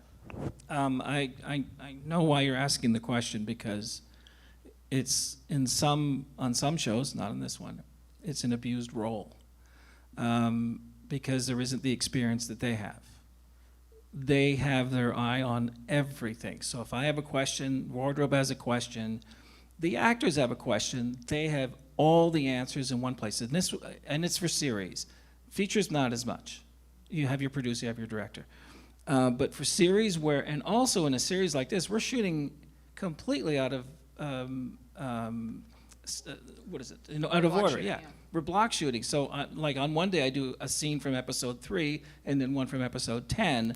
And as a director, it's my job to know where I am in the stories for the cast, but I get stumped and I go, Courtney, what the hell's going on here? And they have the answers. Oh, I thought you knew. No, I'm kidding. No, but that's the difference in series, to have that clear voice in the middle that answers all the questions really helps a lot. Now, I've also worked with showrunners that didn't have their experience, and that would drive me freaking crazy. So I kind of like, I'm going to try to deliver the best show I can, because Is it possible then? They do interfere in the creative process of a particular project or not? If they're not experienced, yes. Yes. How do you define a good showrunner or a bad showrunner? They have been doing it from the very beginning. And also they've had experience working on shows at small budgets with young cast, difficult cast, all of that. So they're very experienced. Yeah, and having worked for many showrunners before I did the role myself, I think one of the things that Matt and I prioritized coming onto this show was the best showrunners, I think, empower all the creative people in their production to do their best work and to bring their own vision to the show, right? And I think it's when you get into the showrunners who are micromanaging every detail and saying, well, not that rug, a different rug, well, then you're in trouble, right? But I think our ethos as showrunners to be like, well, if our amazing production designer has chosen this rug, there's a reason he chose this rug, right? And so we're going to respect the rug, and we're going to leave the rug, and really having the big picture conversations at the beginning, right? Here's the tone, here's the feeling, and how do you think we're going to get to that feeling, and how do you think we're going to get to that feeling, and that goes across the entire every HOD, right? And I think that's what can make the role. That's how we tried to be good showrunners and not bad showrunners, and I think we succeeded. And I'll have to say I've worked with a lot of wonderful showrunners and really they're there to support us and to anchor us, because we're shooting like banshees. We're going nuts during the day, especially in series. You're zipping around on your Vespa. Yeah. So it's nice to have that continuity. I'm really not getting the answer to that I was looking for. As showrunner, I then, as a filmmaker, I then have to convince not only the broadcaster, but I have to then choose a showrunner that a broadcaster gets along with. So doesn't it create more layers for me to get to where I'm gonna go? Like making a film. I think potentially yes. Okay. Courtney, sorry. So then we have created a layer of another layer to get to where I want to go. Okay. Well, I don't see it as a barrier. I see it as an advantage, and here's why. When I met with these guys to do this series, right away we're all talking the same language. We're finishing each other's sentences, and it made a big difference. And other showrunners I've worked with, it's the same thing. So before they came on, and then Michael said, well, what do you think of Matt and Courtney? I said, well, they're dynamite. These guys are great, and so it helped. And me as a director, I need all the help I can get. No, I'm serious.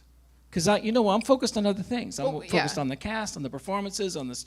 And we saw our job as to do the things that you probably we didn't want you to have to worry about, right? Like we're gonna be in having the conversation about how many extras we can have, and then we're gonna come be like, it's fewer extras than you want, and you'll be like, please get us some more extras, and then we go back, right? And so we really saw our job as to free you up to do the things you wanted to be doing, which is working with the cast and you know making the show look as amazing as it Right. did. Kensington came out with a dress that as soon as the lights came on, you could see right through it.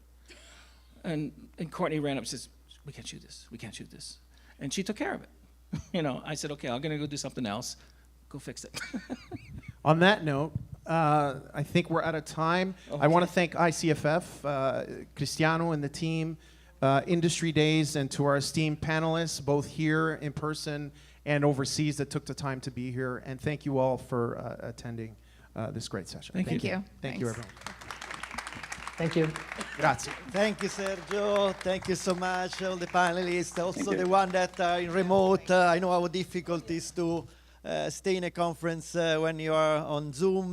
Thanks a lot for the people that follow also on YouTube. And now we are moving to the next segment that is the last segment of the Industry Days 2023.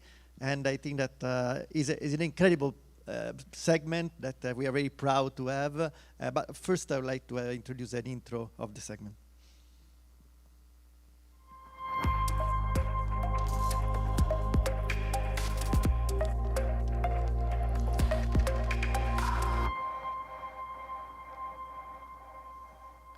Yes, in conversation with Frank Siracusa and Nick Iannelli.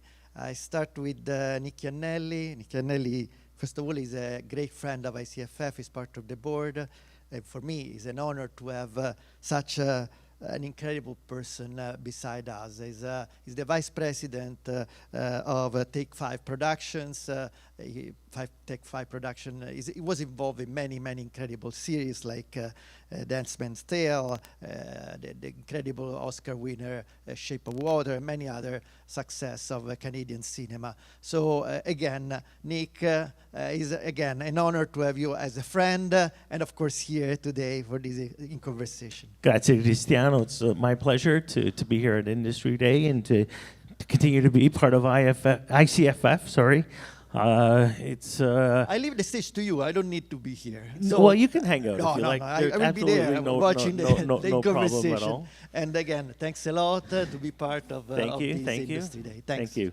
Hi everyone. Hope everyone's having a great day so far and been enjoying the earlier discussions. That was absolutely fantastic. At this point, I'd like to introduce my guest, or our guest, Frank Siracusa from Whizbang Films. Frank is the president of Toronto-based Whizbang Films and co-founder of Wiseacre. Whizbang Films has had a remarkable 25-year lifespan to date. Frank is renowned for his work on award-winning productions, including hit shows like Star Trek Discovery and Strange New World, The Handmaid's Tale. Frank has fostered many partnerships with a lot of the Hollywood studios like Netflix, Hulu, CBS Paramount, Amazon, NBC, MGM.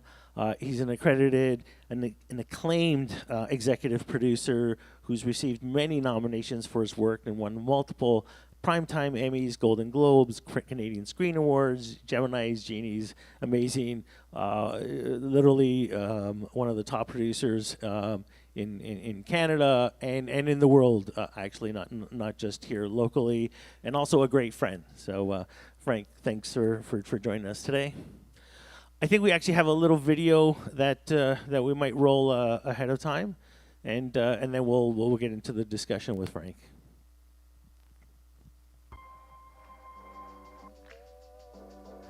I was the kid in grade school who always wanted to be part of school plays, writing, directing, acting, whatever I could do to be involved. Everyone wants to start being a director. But the more you actually do, the more you start to see where your talents are. My time at Humber gave me opportunities to direct, to operate a camera, to sit in the edit suite. It offered exposure that I could never get professionally. When I graduated, there was a massive boom in commercial production. And my first job was working as a production assistant on set, $100 a day, and the opportunity to work with many departments. It was a beer commercial, and my job was to follow a horse and carriage with a shovel. I loved it. In my mind, I'd made it. And when working long hours, the crew becomes your family. Even now, producing big shows like Star Trek and Handmaid's Tale, the set experience is the most fulfilling. When I meet people just starting out, I ask them where they see themselves in 10 years. Most say that they want to direct or produce, and I tell them not to wait. Use their cell phones and go make short films. When you have made 10 short films, you can walk into any producer's office and you can say, I'm a director. I hope that one day people see Made in Canada sticker on a film and they'll know it will be a great story. I want to open a window for the world to see the next generation of storytellers. Thank you. So Frank, I guess based on that, in the next few days, you're going to have a lineup of people with their cell phone in hand saying, here's my short film, have a look, have a look. That's the way it should be. I'm a true believer in that. With the technology at hand today, you can go make a movie. I often hear, well, I don't know any actors, or you have brothers, sisters, friends, mothers, fathers. It doesn't really matter if they can act on your first couple of films. You'll learn the language, the technical language that's required to do the job. And so tell us, how did you get your start? Or actually, maybe even let's start before that. Where did the passion, where did the interest in filmmaking come from? What was that trigger point? You know, when you hear other filmmakers talk about their you know, when they were kids growing up, they sort of went to that movie theater every Saturday afternoon. There was that one film that just struck with them, and then they knew at that moment that that's what they wanted to do. What was that time for you? I didn't have that time. Honestly, I'm embarrassed to tell the story, and I tell it over and over again to whoever will listen. You saw in the video, I, in school, loved to be in front of an audience, but I was never told that could be a career. I just thought, well, it's what you do in school, school plays. High school rolls around, I completely dropped it. Didn't have any thoughts of being in the film business or being a director, or, you know, we didn't have cell phones as readily available as to most kids right now where they could have that knowledge. So I went through high school, and I remember going to a film college, Humber College, with a friend of mine who was applying for whatever he was applying for. And I was just flipping through the catalog of the courses. And he said to me, cinema, and I went, oh, cinematography. Started reading it, and I thought, hey, I can do that. In fact, I know that. I applied, and that's it. And I became a filmmaker. It's that simple. Yes, someone sort of, and interesting because you know, your first, like you said, the first job out of school was, you know, pulling the shovel in a bucket, but the love and the passion started to get into it. So after that job of the shovel in the bucket, what followed? What was that sort of career trajectory to get to? Yeah, it where you was are today? busy in Toronto. At the time, there was a really vibrant commercial industry here, commercials. And my first 2 or 3 years of work, of pay, was on commercials. And you know, on a commercial set, at least back then, you were invited to go work with a grip, work with an electric, pick up that cable, watch how a camera department does things. So you were able to learn and identify, oh, okay, I like that. Or someone else identifies, hey kid, you're good at organizing and managing, which is what happened to me on a film set. And the production manager said, here's 10 PAs, go manage them. And from there, that was the beginning of a career of managing and producing. And so, right. So and then it's just some steps in between, or It's a ladder. Yeah. It's a ladder. You get Right. this job, and then the PA turned into a third AD, second AD, first AD. I was a first AD for 10 years. And what that gave me is a very, very good knowledge of what everybody does in the complex construct of a film production. And I was able to bring that as a producer. You encounter problems, issues, roadblocks that you can immediately identify. That's the person who's going to help me solve that problem. because I know that's what that person does.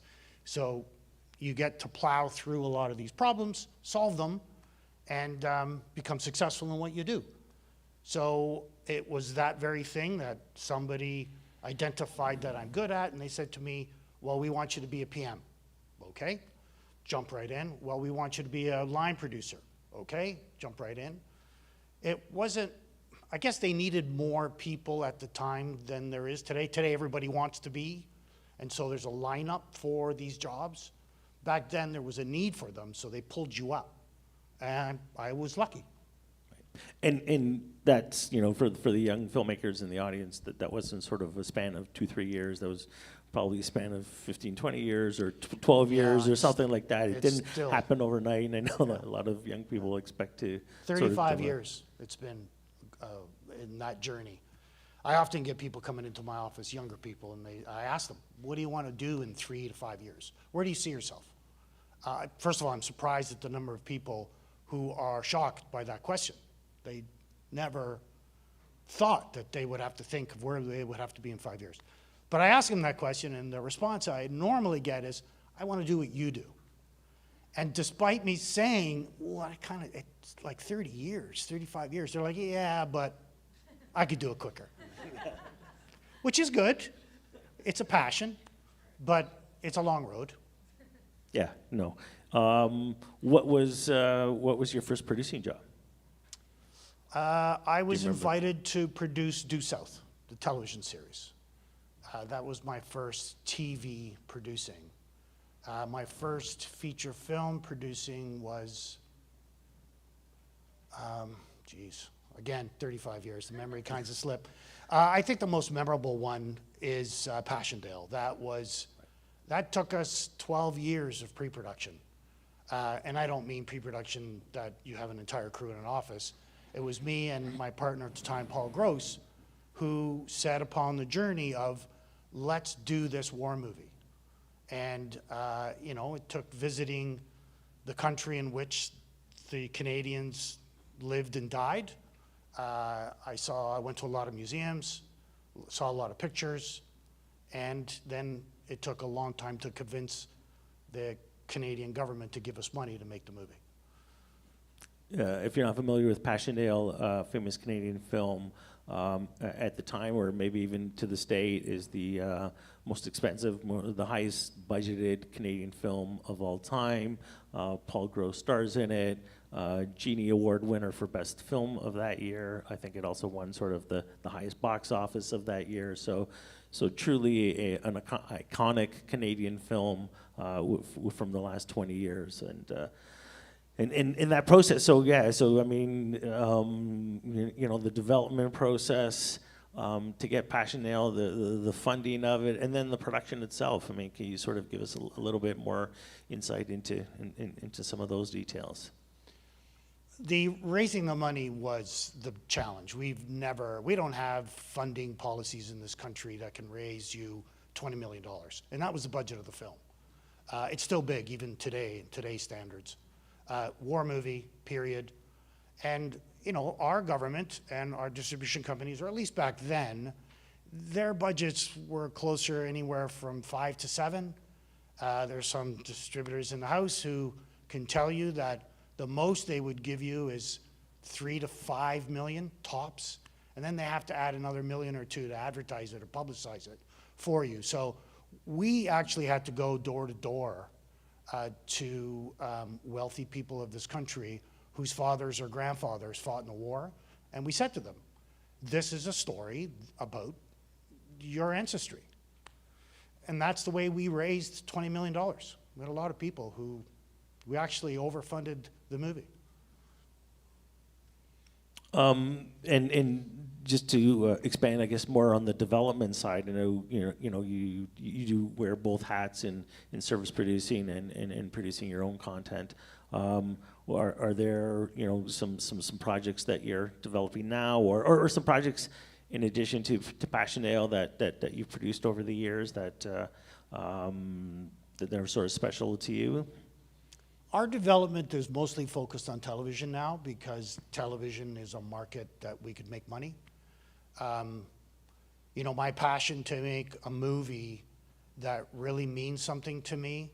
I don't want to say it was extinguished, but it has been not as active as of late because it takes a lot of time, takes a lot of money, and as the producers in the house know, you don't tend to make a lot of money doing passion projects. And you know, at my age with a family and a house and a mortgage and a car, you need money. So it wasn't until I broke into the television market that I could actually start making money. So our focus is on, okay, who's buying today? What are they buying? And now let's look at projects that we could sell. Yes, I still fall for that script that comes in that's, you know, about painters in our country in 1870, but no one's gonna buy it. So I tend to still be interested in those projects, but television is foremost what our development is, and that consists of reading a lot of scripts. Don't ask me for a card or my, we have a very small development department, and we tend to limit the intake of scripts to people who we know, A, can write, or B, I could sell it to a broadcaster saying, oh, we're working with that writer.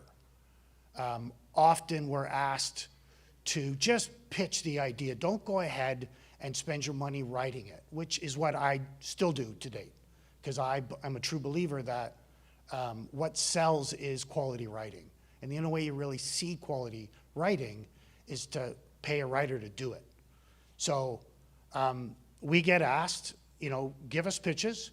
So we will take an idea that we think we could sell with a writer we think we could sell. And I'm not talking just Canada either. We no longer focus as selling to Canada first. Our country doesn't buy enough. So, you know, I'm hoping we could talk a little bit more in this conversation about co-production, because that's where I think the future of the market is. I'm hoping that people in Italy will want to watch a Canadian story. When I say Canadian story, you know, Bill C-11 is being talked about in the news right now, and that means what's Canadian content? You know, personally, I don't believe it's about the technicians who build the show. I think it's about the stories that are being told about the people in Canada and who they are. That's Canadian content. So why do I bring that up? Because does an Italian mainstream audience want to know what a story about Canada? I think they do. And if they don't, I want to tell them that it's a good story. And I want to know about an Italian story, particularly because of my heritage, but I think there are stories everywhere in any country that should be shared. So that's my hope. A good story is always a good story, whether it's in Korean, Italian, German, you know, English, or whatever it is. I mean, you know, with the launch, a lot of the streamers, I think a lot of what they're doing now are looking at producing content that is cross-regional. And what I mean by that is, you know, here's a story that works in Germany. How can we recreate that in Brazil or in other countries? Or, and then once you've seen it, then it's like, oh, let me go back to the original. Let's see what that idea is about. I think there's a lot of that. If I'm not mistaken, Netflix's biggest series of all time, its most viewed series of all time, is Squid Games, a Korean show. And so, you know, proof and point that content does sort of, good content does travel. When you do get involved, and we'll get maybe a little more into the co-productions in a sec, but when you do get involved, do you sort of, you know, do you like getting involved in the creative and in the script process and contributing to shaping that story as well as just producing it? Yeah, very much. When we're doing, so there's service work, and then there's the stuff we own IP on. And I think somebody in the audience was mentioning how they're responsible to a broadcaster to develop that IP or to make sure that the showrunner doesn't screw it up.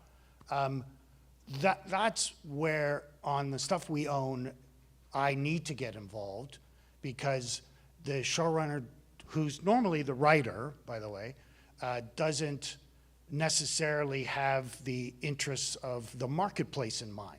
They do, of course. I'm not saying they don't. But the broadcaster may have a very specific market target they want to hit, whether it's youth, whether it's a demographic that they sell to. And so it's my job to make sure I communicate to the writer or showrunner when they're moving the story, the series, or the pilot in a direction that's not necessarily where the buyer wants. It's part of my job to bring them back into that alley to say, develop it this way. Can you figure out a way to see more of that character which the buyer wants to see? That's my influence. And then, of course, it's the financial aspect of course, that's the other hat I wear where, okay, in this one, the guy's going to go to Mars and he's going to jump out of a spaceship. And I say, well, we can jump out of a spaceship, but we can't go to Mars. So, and then we work together on getting them back in their lanes. And part of that developing, maybe just sort of educate a little bit, part of that development process also involves, creative execs from the studio side or from the streaming side as part of that process. Can you sort of chat a little bit about that? And, as you mentioned, they go to Mars, but they don't want to go to Mars. They want you to maybe go somewhere else or find another solution. Today, there are a lot of people involved in the shaping of a series and a story.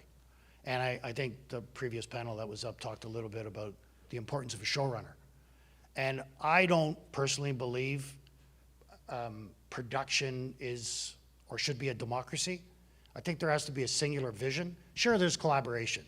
Sir, there's an artist, there's an artist, there's an art. We want to draw, and that's a good showrunner who draws the best out of these particular individuals that all are part of the machine. But it's a singular vision that truly counts. So when a production or a studio executive, a network executive, and they often do, say, I want them in that see-through dress, it's the showrunner who says, no, I want it to be a solid dress because the character is this. Not a good example, but it is the showrunner who does say, no, this is the look. And good ones often are successful because they do that. And trust me, being involved with some shows where there's been a lot of voices, it's a real challenge trying to get to that finish line. And then in some cases, and I think just to add to that it also doesn't eliminate the idea that a lot of showrunners that they will always take a good idea. So it's not like they're sort of have blindfolders on where they're just going in that one direction. If somebody has a good idea, they want to hear it and they want to know about it. Are there any current projects that you're developing that you're particularly fond of that you can talk about? We touched a little bit about service work and IP-owned work. There's a ton of stuff we're doing for service. It's coming to a TV near you soon. Another Star Trek franchise coming. There's another. Most of the stuff we're doing will have life beyond. It's all exciting. It's all of interest. I learn a lot. I continually learn a lot on the IP stuff that we own. There is one particular project that I like. Again, it's one that I loved the people that were in it, but it's dark. And I don't know if they're going to be buying dark today. And I don't mean dark in terms of violence it's dark because it's showing the side of people that are sad, that have problems, that are struggling. They're great stories. And that's what I mean about having good stories everywhere. So I'm really excited about that project. And we've got a pilot script, and we're going to develop it and choose which broadcasters we're going to sell to. Right. Okay. And I know we were kidding about it earlier, but if there's people do have projects, do you actively take in projects, or do you actively look at scripts? What kind of is is a bit of that process. And I know there's always sometimes a hesitation, but what's your sort of policy on that? Again, non-solicited material, and that's a word you've probably heard before, is not on a high priority for us to look at. You could be sitting there thinking, well, you'll miss the jewel, probably. But for us to streamline the process, there are a lot of literary agents that we know very well, that we talk to a lot, and we're begging them before the novel gets published, even when the writer has an idea of what they want to do, call us, talk to us. Writers that we know, I've, again, been working with writers a long time, so I'll reach out to a writer, even not talking to an agent, saying, what are you doing right now? And what's special? Often I get a script that they've had in a drawer for 20 years. Here, buy this.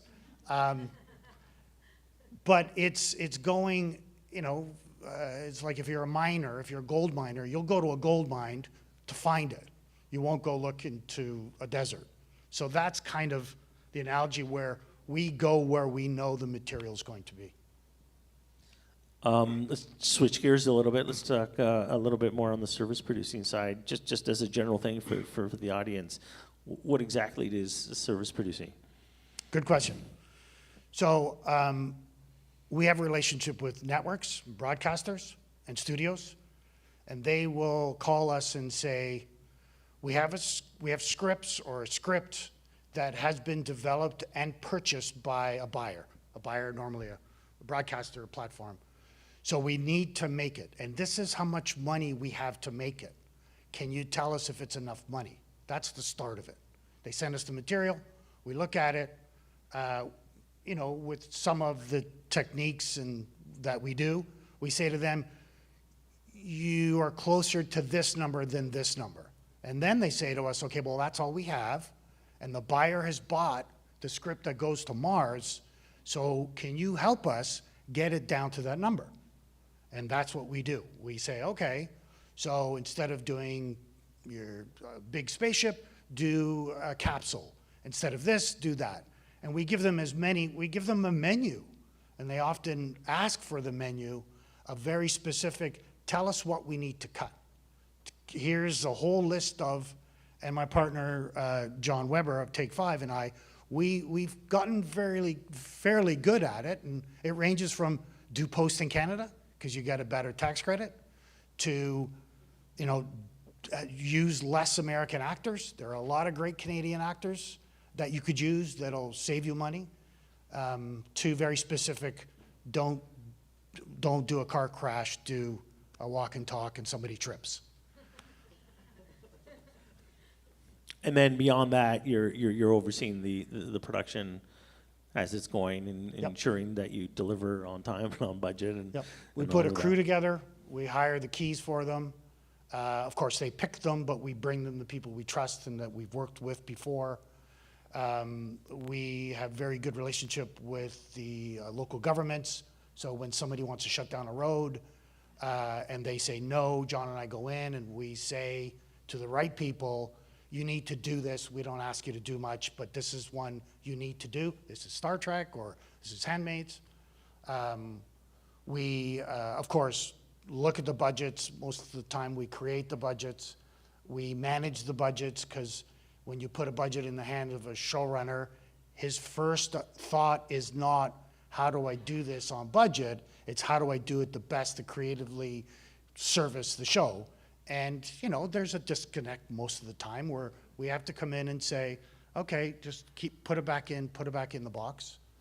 And then when we go to the floor, we make sure all the pieces of the machine are working. And what I mean by that is, you know, if we've put a key grip, a first AD, a costume designer in place, and the showrunner or the studio is not happy, we find out why. Why aren't you happy? They're too slow. They argue too much about what we want to change. We go in and we try to solve the problem for them. And it's on a day-to-day business.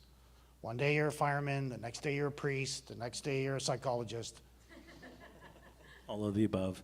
And then given just the sheer, size and scope of projects like Star Trek, Strange New Worlds, Discovery, Handmaid's Tale, Accused, and a bunch of others, how do you physically manage overseeing all these projects? Do you sleep or? No, we do, and I don't want to say it's easy. I sleep. I go to bed and I sleep. We hire good people. We hire people we can trust. We hire people who are communicative and aren't afraid to come to us when there is a problem. Often I see juniors making a mistake. Goes, no, I'll do it. I can handle it. I can do it. I don't need to ask you, which is commendable, but there's a lot at stake. So why not, ask someone who's done it before? Let's talk a bit about Star Trek. Obviously, a very iconic series. Going back to the 60s, when I'm sure CBS was looking around the world, because I think a lot of the studios look around the world as to the right location, the right fit for their show. How did you convince them that Toronto was it, and Toronto was the place to essentially be the base for years? I guess it's been a Discovery 7-8 years now in Toronto. I know it's wrapped, but there's new Star Trek series. I mean, the Star Trek universe is essentially based in Toronto. How were you able to get that to happen? I'd like to take credit to say yes, it was me who got them here. No, they came to John and I because they have a relationship with us, and they said, hey guys, this is what we need to produce. These are the criteria that we need to hit. And so John and I created this chart that said, okay, there's tax credits, and these are the countries that have them. There's a 40,000 square foot stage with a minimum ceiling height of 40 feet, because that was one of the requirements. And these are the countries that have that. A-list cruise, and these are the countries that have that. So we made a list. We did a star chart of, if it's got 5 stars, you can look at the, and I'm talking UK, South Africa, Italy, Brazil. There were a number of countries that were on it, Malta, and it just turned out that the one deciding factor was the fact that Toronto had the stage that they were looking for. It had the mega stage, stage 4, I think it is. And that's why they came here. Okay. And obviously, sort of the work to keep them here and keep bringing them back year after year. You touched on it. So, part of the emphasis on industry days is obviously Italian-Canadian co-productions and bridging those two communities, either in an official co-production or just as a co-production. What's been your experience with co-productions in general, and then have you ever been involved in an Italian-Canadian co-production, or at least even in Europe? Because I think there's some sort of synergies there that make a lot of sense. I've shot in a few different countries. Unfortunately, I've never shot in Italy. I've never co-produced with Italy directly with an Italian broadcaster. We have many associates that produce in Italy and Germany. The two are strangely tied a lot.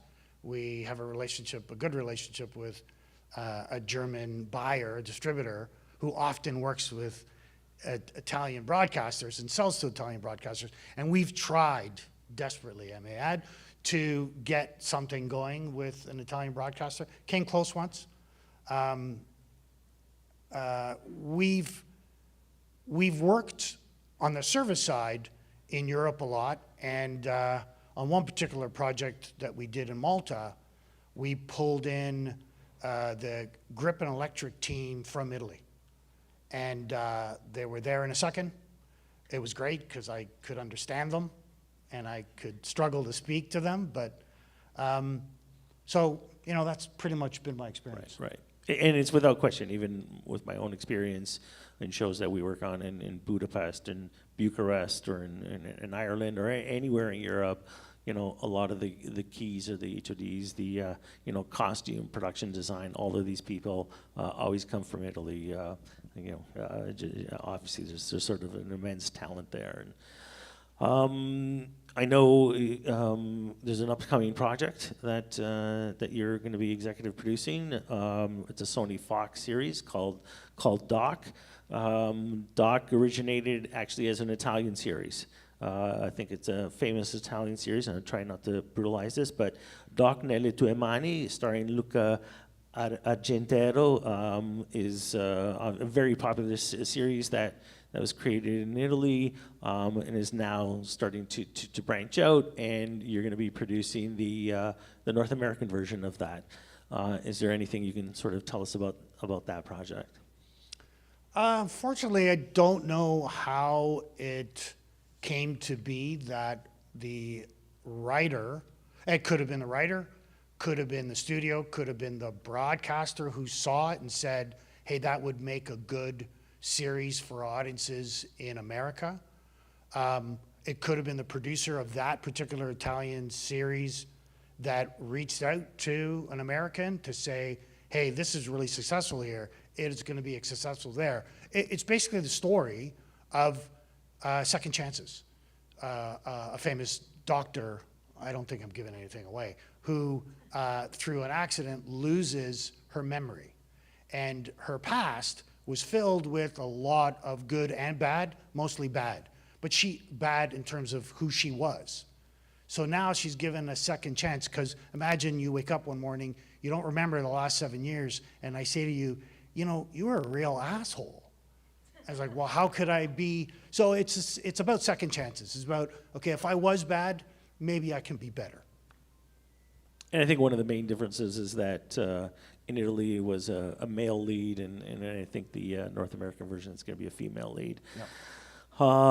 In addition to that, are there any other service projects that are sort of coming up that are sort of big interest, or anything that you can talk about that's sort of exciting on the horizon? No secrets. We've got the projects. We've got 8 that we hope to produce. Some are coming back, some are new. Nick mentioned one of them. In 2024 and 25. As you all know, the strike has kind of put the pause on a lot of thinking, developing. When do we shoot it? Where now is there a spot in our broadcaster lineup to put that particular series that we've developed? You know, I think 9 is enough. If someone was to say to Frank, Frank, here's 200 million, 300 million,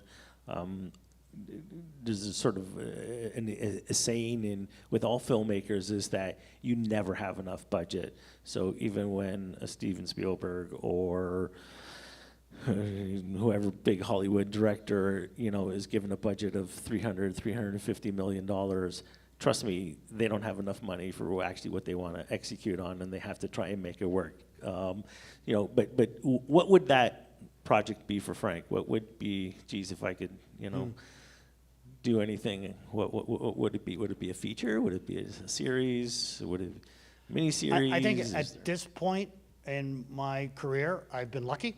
I've been successful, and at my age, I would want to make sure that Canadians get to spend that money. I'd want to make sure that there are enough projects that it would employ the writers, the directors, the actors, the 3, I think, underutilized elements and people in this country. I would want to see that money go towards not just the development, because this country was in development hell for years, meaning that they would give you money to write, you'd spend your time writing and development, and it would never go into production. You need the project to go into production. It must go into production. That's the business side. That's how you, audience, will say, hey, I've seen that actor before. I want to watch him again. Or I know that director from whatever. I want to see that movie. That's how I think you grow an industry here, is that you have to put these people up on platforms and show the world that they're talented. And obviously shoot some of it in Italy. And shoot some of it in Italy, where I will retire in a few years. if you, and you may have already touched on this earlier, I mean, a lot of young filmmakers in the audience, if you had to kind of give them that sort of one piece of advice, what would that be? I think don't give up. If what you have is special, somebody will recognize it. You heard me say in the video that I get a lot of people say, well, what do you want to do? I want to be a director. Go direct. Go pick up your phone and direct. I want to be a writer. You're not a writer until you write. And if you write, then you're a writer.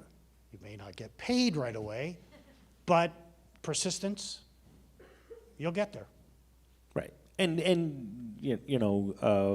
I sit on a few boards, advisory boards for some of the schools in town. And when I sort of went to school, I wanted to be a director, producer. Eventually got there, but getting to even where I am now was a long road, and it was fortuitous that I was able to get to sort of the position that I am now. But there are a lot of great jobs in the film industry, and even if you don't make it as a producer or director, don't let up. Editing is rewarding. I've got a good friend of mine who's a cinematographer and lighting director who paints with lights and does an amazing job. So don't ever be discouraged if you don't ever get to that producing directing job, but just work your butt off, and it can be a very rewarding career. If I'm a young filmmaker, if I'm a young guy sort of sweeping up with a shovel and in a bucket, how do I make an impression? How do I sort of catch Frank's eye to say, hey, you know what, you go manage these PAs or whatever? I think if you work hard and you're passionate about what you do and you're good to people and you're the person on set that it's kind of a little bright light, and you see them at the lowest levels. You see the PAs and you can identify that kid's going somewhere. I know you've heard that term before, but that's what it is. You identify that person loves what they do, they're a hard worker, they attract goodness around them, positivity. Be that person. I'm going to open up to the audience. Do we have any questions from the audience for Mr. Frank?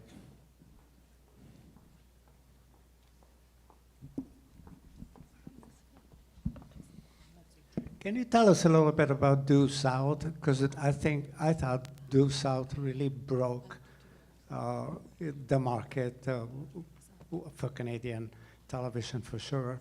And what was it like to work for Robert Landos? I'll answer the first question first. Yeah, it was a wonderful opportunity that the American audience got to see the cliche Canadian, but then the show kind of stripped that back a bit and showed that the Mountie that everyone knows has sensibilities of Canadians. And I think, we shot in places that were Canadian, obviously. It also had a wonderful interaction between the Canadian culture and the American culture. It showed the differences, the ideologies, the differences. So I think that was good. I think that was interesting. I think audiences really wanted to see that. Paul's a great looking guy, so it drew in a lot of that audience. Working with Robert's company was great. And I say that now looking back, because Robert let us do anything that we could imagine. We shot on trains. We had submarines break through the ice. We did, 100 horse stampedes. We did a lot of stuff, and I never got a call from Robert saying, can you afford that? He trusted that we could. And of course, he was enjoying the ratings that he was getting from the success of the show. So I think it worked really well that Robert trusted us. Successful producer Robert, but also very creative and likes to put great content up on the screen. So yeah, definitely. Do we any other questions? Paul, Stefan. Hey, Frank. The streamers right now, I think with the pause, with the strike, are all trying to figure out what are we doing next. As you know, you've provided for Hallmark, and they kind of have their lane. What's your take on what everybody else is trying to do now? It's a good question, Stefan, because the answer to that question would allow us to really try to aim for the center of the dartboard with what we're trying to sell them. The responses kind of vary. They use a lot of comps. We want the next, Yellowstone, or we want the next name your favorite show. But if you try to prescribe what you do based on them wanting you to make what's currently popular, I believe you then are not ahead of the curve. You're not giving them their next big show. You're just giving them a copy of what is successful. Sure, I'm not saying that doesn't work. You've all watched Hallmark movies. They're all the same, but it's a model that works for them. We tried, and we're constantly on the phone with these executives, development executives, saying, well, how's this? How about a story about a young woman who finds herself in Italy, and she has a dual family, and the family that she lives with in Italy is teaching her good things. So we'll give them that pitch, and they will either say, well, I got 10 of those, or they'll say, well, that's new. How can you afford it? It starts a conversation. I'm sorry, I can't give you the answer. There are a lot of broadcasters. They vary in what they're looking for. And some of them is just pure luck that they hit on a series that takes off, and I don't know if they necessarily know what's going to be a hit or not. But yeah, it's faith and trust that hey, Howard Gordon has an idea for a series. He did it really well, successfully. Let's go for it. Let's give him a chance. Yeah. I think they're asking us to wrap up. I just Frank, thanks a lot. It's been great chatting with you. It's been quite insightful. Big round of applause. Thank you. I don't know if I'm turning it over to anyone. Donatella? Yes. There you go. Thank you so much, Nick, and thank you, Frank, for being here. Now we're passing on to the pitches and presentations for today. Some of the delegates will be on Zoom, some here, and then after 30 minutes, this is the length of the section, we are going to pass to a brief lunch break. So first up for the delegations that is presenting and pitching today, we have from Italy connected via Zoom today, we have Silvio Cambedda from DM Communications that will pitch their company, DM Communications. Go ahead, Silvio. Thank you all for inviting us here. It's a pleasure for us. My name is Silvio Cambedda. I work for DM Communication, a production company from Rome. We produce both feature films and documentaries. And now we are just shooting a documentary in Sicily, in the Aeolian Islands, UNESCO World Heritage Site. My colleague Luca Tornatore couldn't be here now because he's shooting there, but he attended the pitches yesterday, and he will do again later in this afternoon. We have produced several feature films and documentaries. Two films were co-produced with Rai Cinema, our national broadcaster, and one was nominated for the David Di Donatello, our main prize. Right now, we are developing 3 new feature films, all suitable for co-production with Canada. My colleague will explain the details. We are also looking for minority co-productions with Canada, with a budget between 1 million and half and 3 millions range. We are expert in raising money with public funds and the broadcasters. And in Italy, we have a dedicated fund for minority co-production, similar to Cinema du Monde. Do not hesitate to ask for a meeting for further information. And thank you for your time. Now you can see a little showreel with some of our production. Thank you again.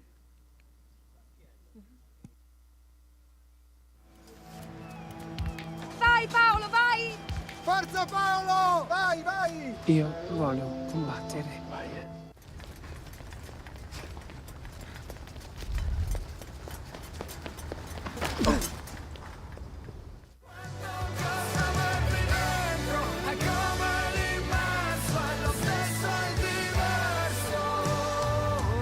Tutto questo sei tu.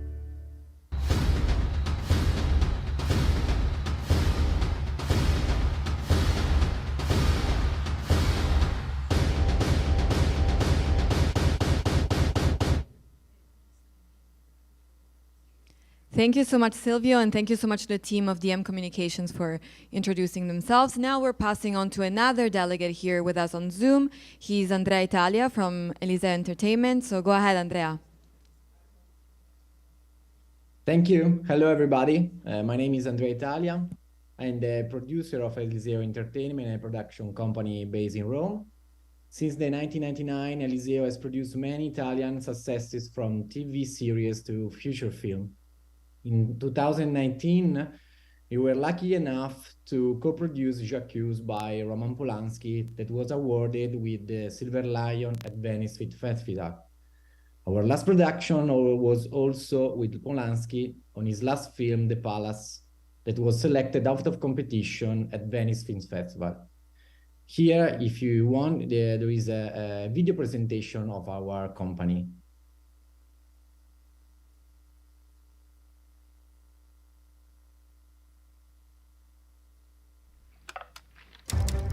Dietro ogni scelta c'è una motivazione, ci sono compromessi, sacrifici.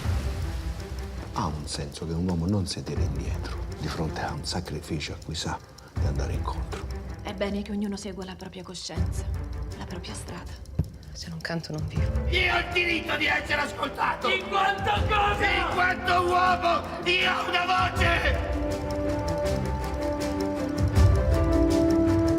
Io non scappo mai davanti a nessuno.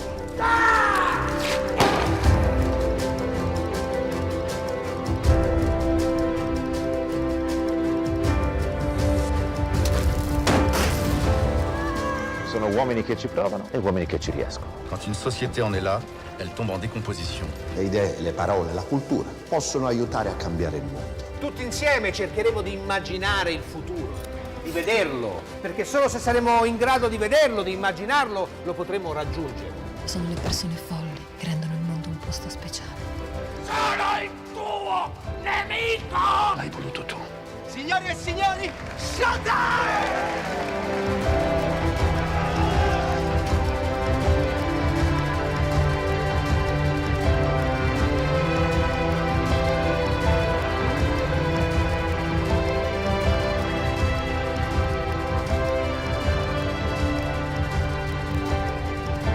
La natura umana è malvagia. Tu prova solo a sfiorarli e io ti uccido con le mie mani.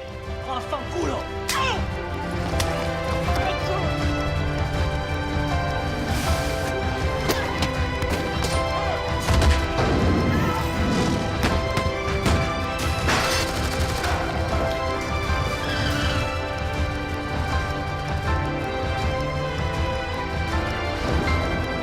Je ne serais jamais arrivé là sans vous. Vous êtes arrivé là parce que vous avez fait votre devoir.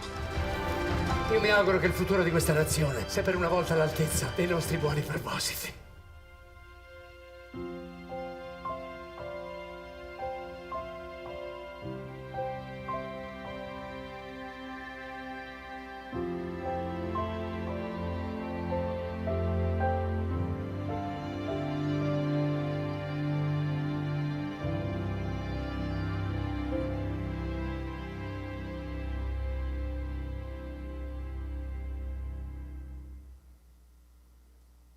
Thank you. And today I will be pitching very, very fast the new film of Fabio Resinaro, the director of Mine. It was a big international success starring Armie Hammer. This new film called Tuo Fall Americano, Wannabe Americano in English, is a true story of Raffaele Minichiello, the first Italian-American man to commit an international hijacking. Raffaele moved to the US when he was a child, became a soldier, and was sent to Vietnam. On his return, after being decorated with many honors, he realized that the army stole money from his bank account.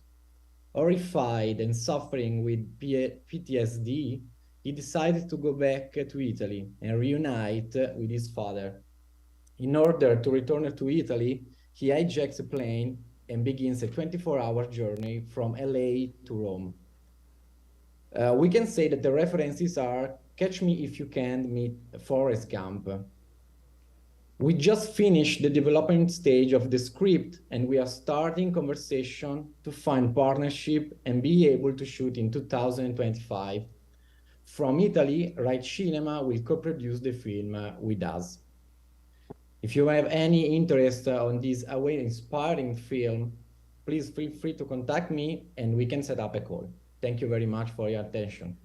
Thank you so much, Andrea. Thank you for pitching your project and for pitching Elisa Entertainment. And now we pass it on to a delegate here on the stage with us at Pinewood Toronto Studios. His name is Simone Neviani, that is here with us to present his project. Go ahead, Simone.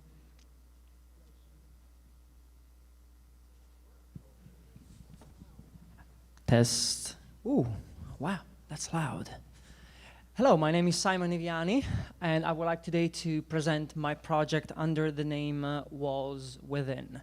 Was Within came to me roughly 3 years ago, and it's inspired by a true story of a young guy that battles the symptoms and the very harsh treatments, medical treatments that are applied for mental health in this current society. He also battles against himself due to his schizoaffective disorder, which, if some of you don't know, is a branch between schizophrenia and bipolar disorder. So it basically blends the two between the visuals and emotional effects and the psychological issues that are created within the individual that suffers from these experiences, let's say.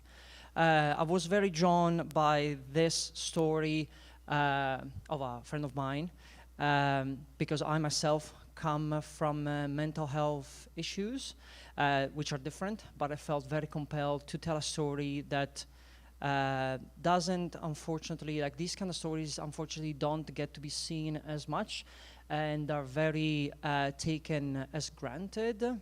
And since I moved to Vancouver, I found it more appealing how I come from Vancouver, not from Toronto.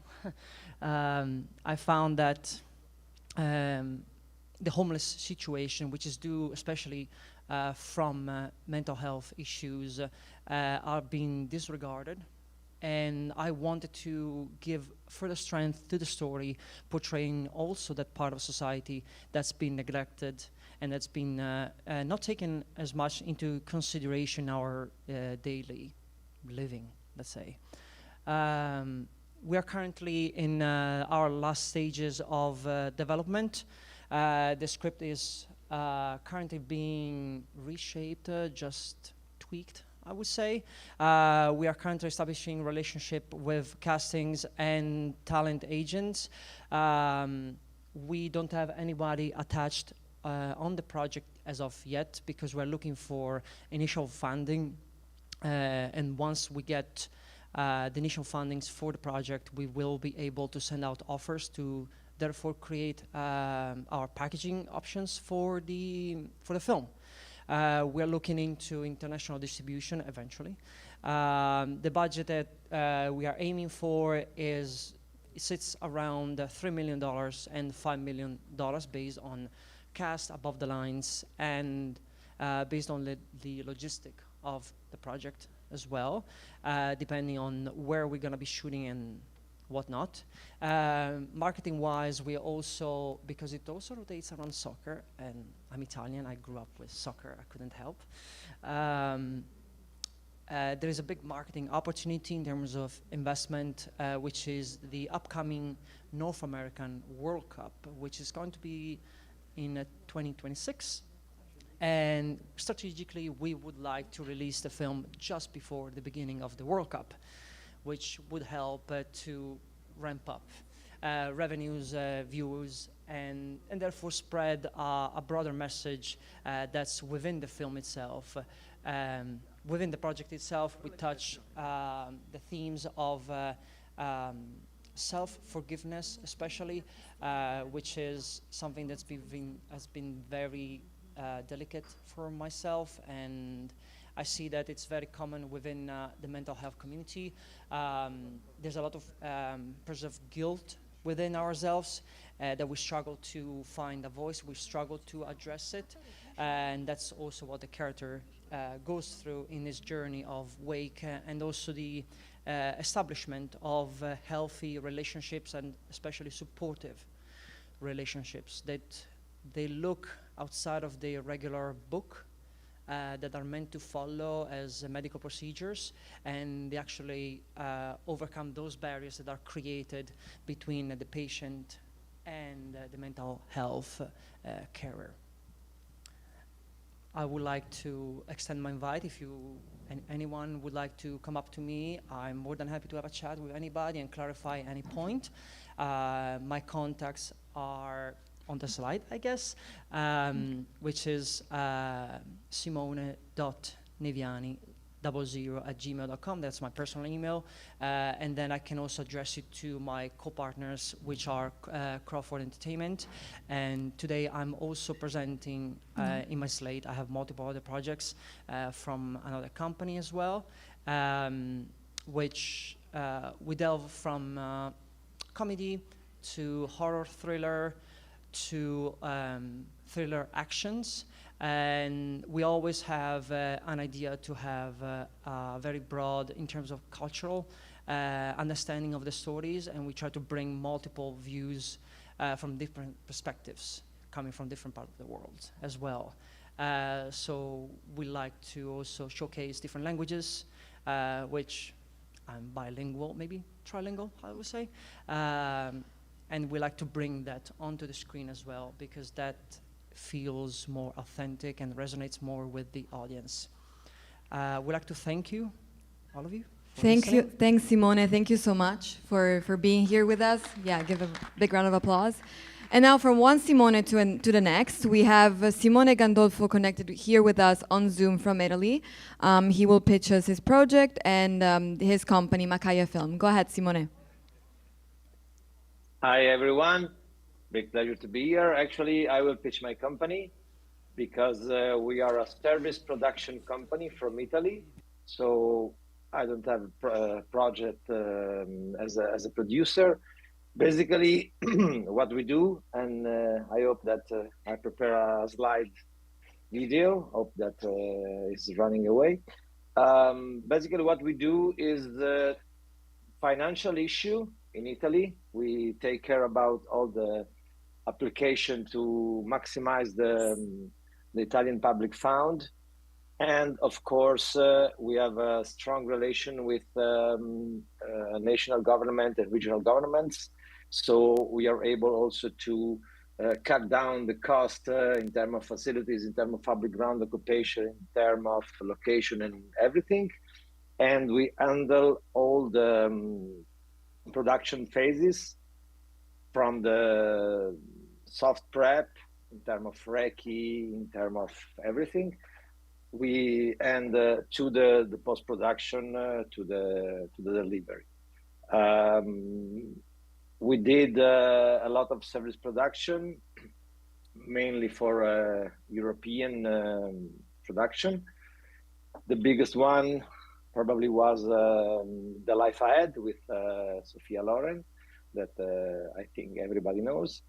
And the other one was Zeros and Ones, directed by Abel Ferrara, and the main character was Ethan Hawke. We did also projects that are little than this one that I mentioned. And what can I do? Italy is a marvelous country. We have, of course, beautiful landscape, very various, very different, and A-class crew that are able to speak in English. And I think there is also a big opportunity in Italy in this moment in terms of funding, because we still have 40% tax credit. We have a lot of regional funds, and it's easy to combine to cover a part of the budget from the expenditure that you will be done in Italy. Another thing that we do as a company, I'm the CEO of Macaya Film, but I'm more than 15 years line producer experienced. My business partner is a very skilled accountant. So we also do, how can I say, we also do advice, and we can also do service production for other country in Europe or Middle East and Africa. So basically what I think I just need to read my presentation to understand if I do everything. And we are specialized in action unit and very difficult environment like high mountains or underwater scenes. We have strong connection with a lot of post-production houses in Italy that are used to work on an international market. So feel free to contact me. My contact is my name and surname, Simone Gandolfo, .com, or the email of my company is info.macayafilm.com. Thank you so much. Thank you, Simone. Thank you for being here with us. And definitely, if anybody here thinks of filming in Italy, please consider contacting Simone Gandolfo and Macaya Film. On to the next delegate here. We have connected with us on Zoom. We have Veronica Spedicati and Giorgio Gucci, my apologies, that will present Eau de Colonie. So go ahead, Veronica and Giorgio. Hello, everyone. This is Giorgio and Veronica, of course. Thanks for inviting us. I mean, we have a film, as you could see. This film is based in Rome, but we would like to have an international touch on the project. The film is based into a seaside colony, as you can see from the picture. It's a real place. I mean, it's not just a painting. We reproduced it, and the film is entirely staged into the colony, and it's a coming of age of two young ladies. One is Italian, one is French. One is very audacious and rebel, of course, the French, and the Italian is still very shy, humble, and needs to find herself, and needs to understand also her body and how to grow up. So there is a lot about self-awareness and growth, and we have a part of the film is about the erotism of two young girls, like discovering their bodies. We have some reference with regards of European cinema, of course, like Balagov or Céline Sciamma. It's a very delicate and elegant film. Veronica's approach was definitely very successful in Italy. She accomplished a short film in Venice where she won best director. So I believe that she was perfect for this film. And nothing. My company is Alcor Film. It is a newborn company. We just finished a film called An Endless Sunday, which premiered in Venice, winning a special jury prize in Orizzonti, and it's a first special. We premiered in Toronto Film Festival just like a few months ago. So we're still doing the festival, all the festival phase. And this will be our second film, and Veronica debuting film, of course. Please feel free to contact us. We're trying to look for partners that are even outside of Europe, especially in Canada. Maybe the Quebec region might be something interesting due to our French-speaking actress, actually. And we're looking for minority co-producers, since the film is entirely based in Italy, and we would like to go deeper into the Canadian public funding system, and to feel like we would like to have non-European co-producer and a European co-producer who is probably coming from French, and we are having talks with them, and nothing. So please feel free to contact us. We'll be pleased to go deeper into the project. Thank you, Veronica, and thank you, Giorgio, for being here with us today. And definitely, if you thought that this project was something that you want to invest in, please contact them. Their contact was there, or you can reach us at b2b@icff.ca. And last but certainly not least, we have from also on Zoom connected with us, we have Oscar Spinelli pitching his project, The Gift. So go ahead, Oscar. Hi, everyone, and thank you, ICFF, for inviting me here today. I just briefly introduce the company and myself. My company is Dead House Pictures, horror made in Italy, and we are a film production company focused on horror genre. And we like to welcome all the talented creatives, all the filmmakers and writers to join our company to make horror film like was in the early 70s and 80s. And just briefly, as myself, my name is again Oscar Spinelli. I'm the founder and CEO of Dead House Pictures. So now we are developing several projects, and one of the projects of today is The Gift, Il Regalo, the project I'm introducing to you today. Is a short film, horror obviously, and I'm reading out the synopsis for you. So Christmas, a group of friends meet to share wishes and gifts, and one last gift remains under the tree. The box is anonymous, but after a discussion with each other about what to do, they decide to unwrap it, revealing inside a little box with a QR code that is quite unusual. They decide to scan it and discover that it is a game. Players have one life each, and once lost, they're out. What they don't know, however, is that elimination leads to death. So who we have on board? We have the director, Riccardo Papa, along with Antonio Cardia, which both are the screenwriters, and they already worked together for a feature film which is distributed on with Minerva Pictures on Amazon Prime and Netflix. The references of this short film are three mainly films, which are Game of Death, Ready or Not, and Truth or Dare, which they have together in common the game as a main part of the film, along with The Perfect Strangers, which all you know is Perfetti Sconosciuti. What are the partners we already have on board this project? We have PMR Studio as an executive producer, and We Shot as a co-producer and distributor worldwide. I just give you the roadmap of this project. We will be in pre-production in December for about 2 weeks. And we are planning to shoot in January 2024, about a week, followed by post-production until February. And we hope we have project ready by March.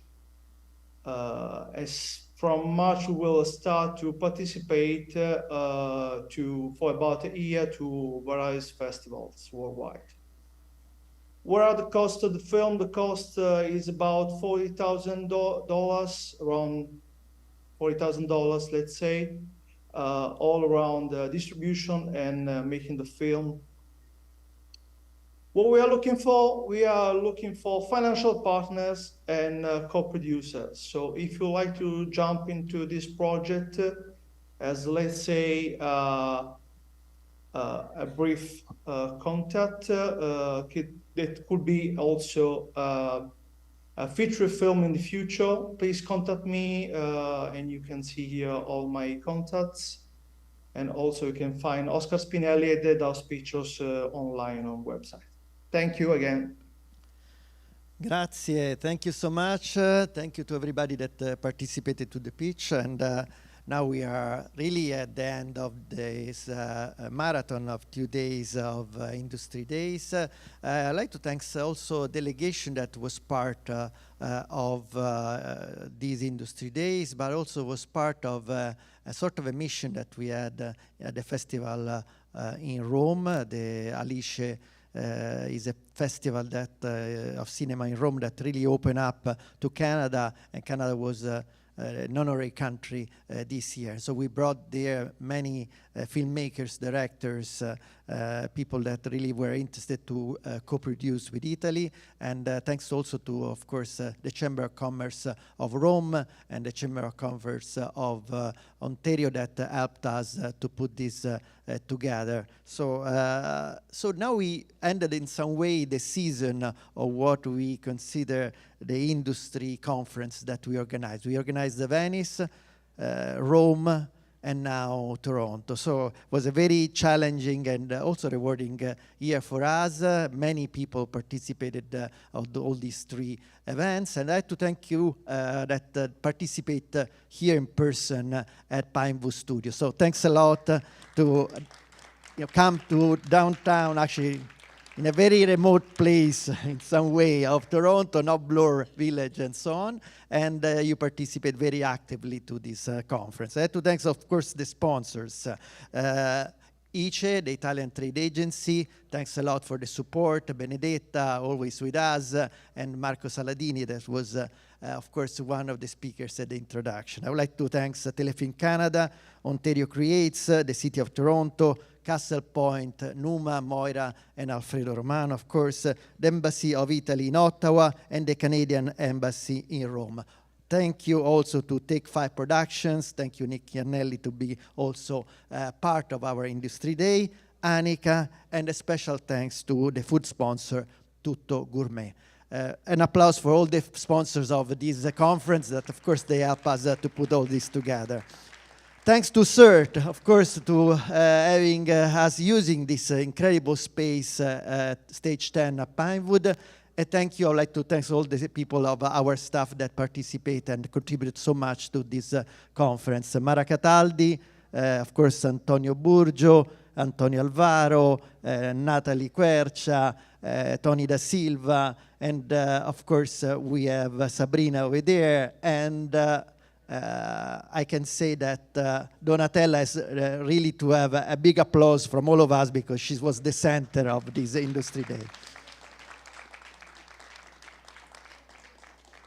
So thank you, everybody, and see you next year. But we have a few other things regarding ICFF. The incredible Canadian premiere of Ferrari, December 9th at TIFF Bell Lightbox with an incredible party at Casaloma that night. Good day, and see you soon. Goodbye.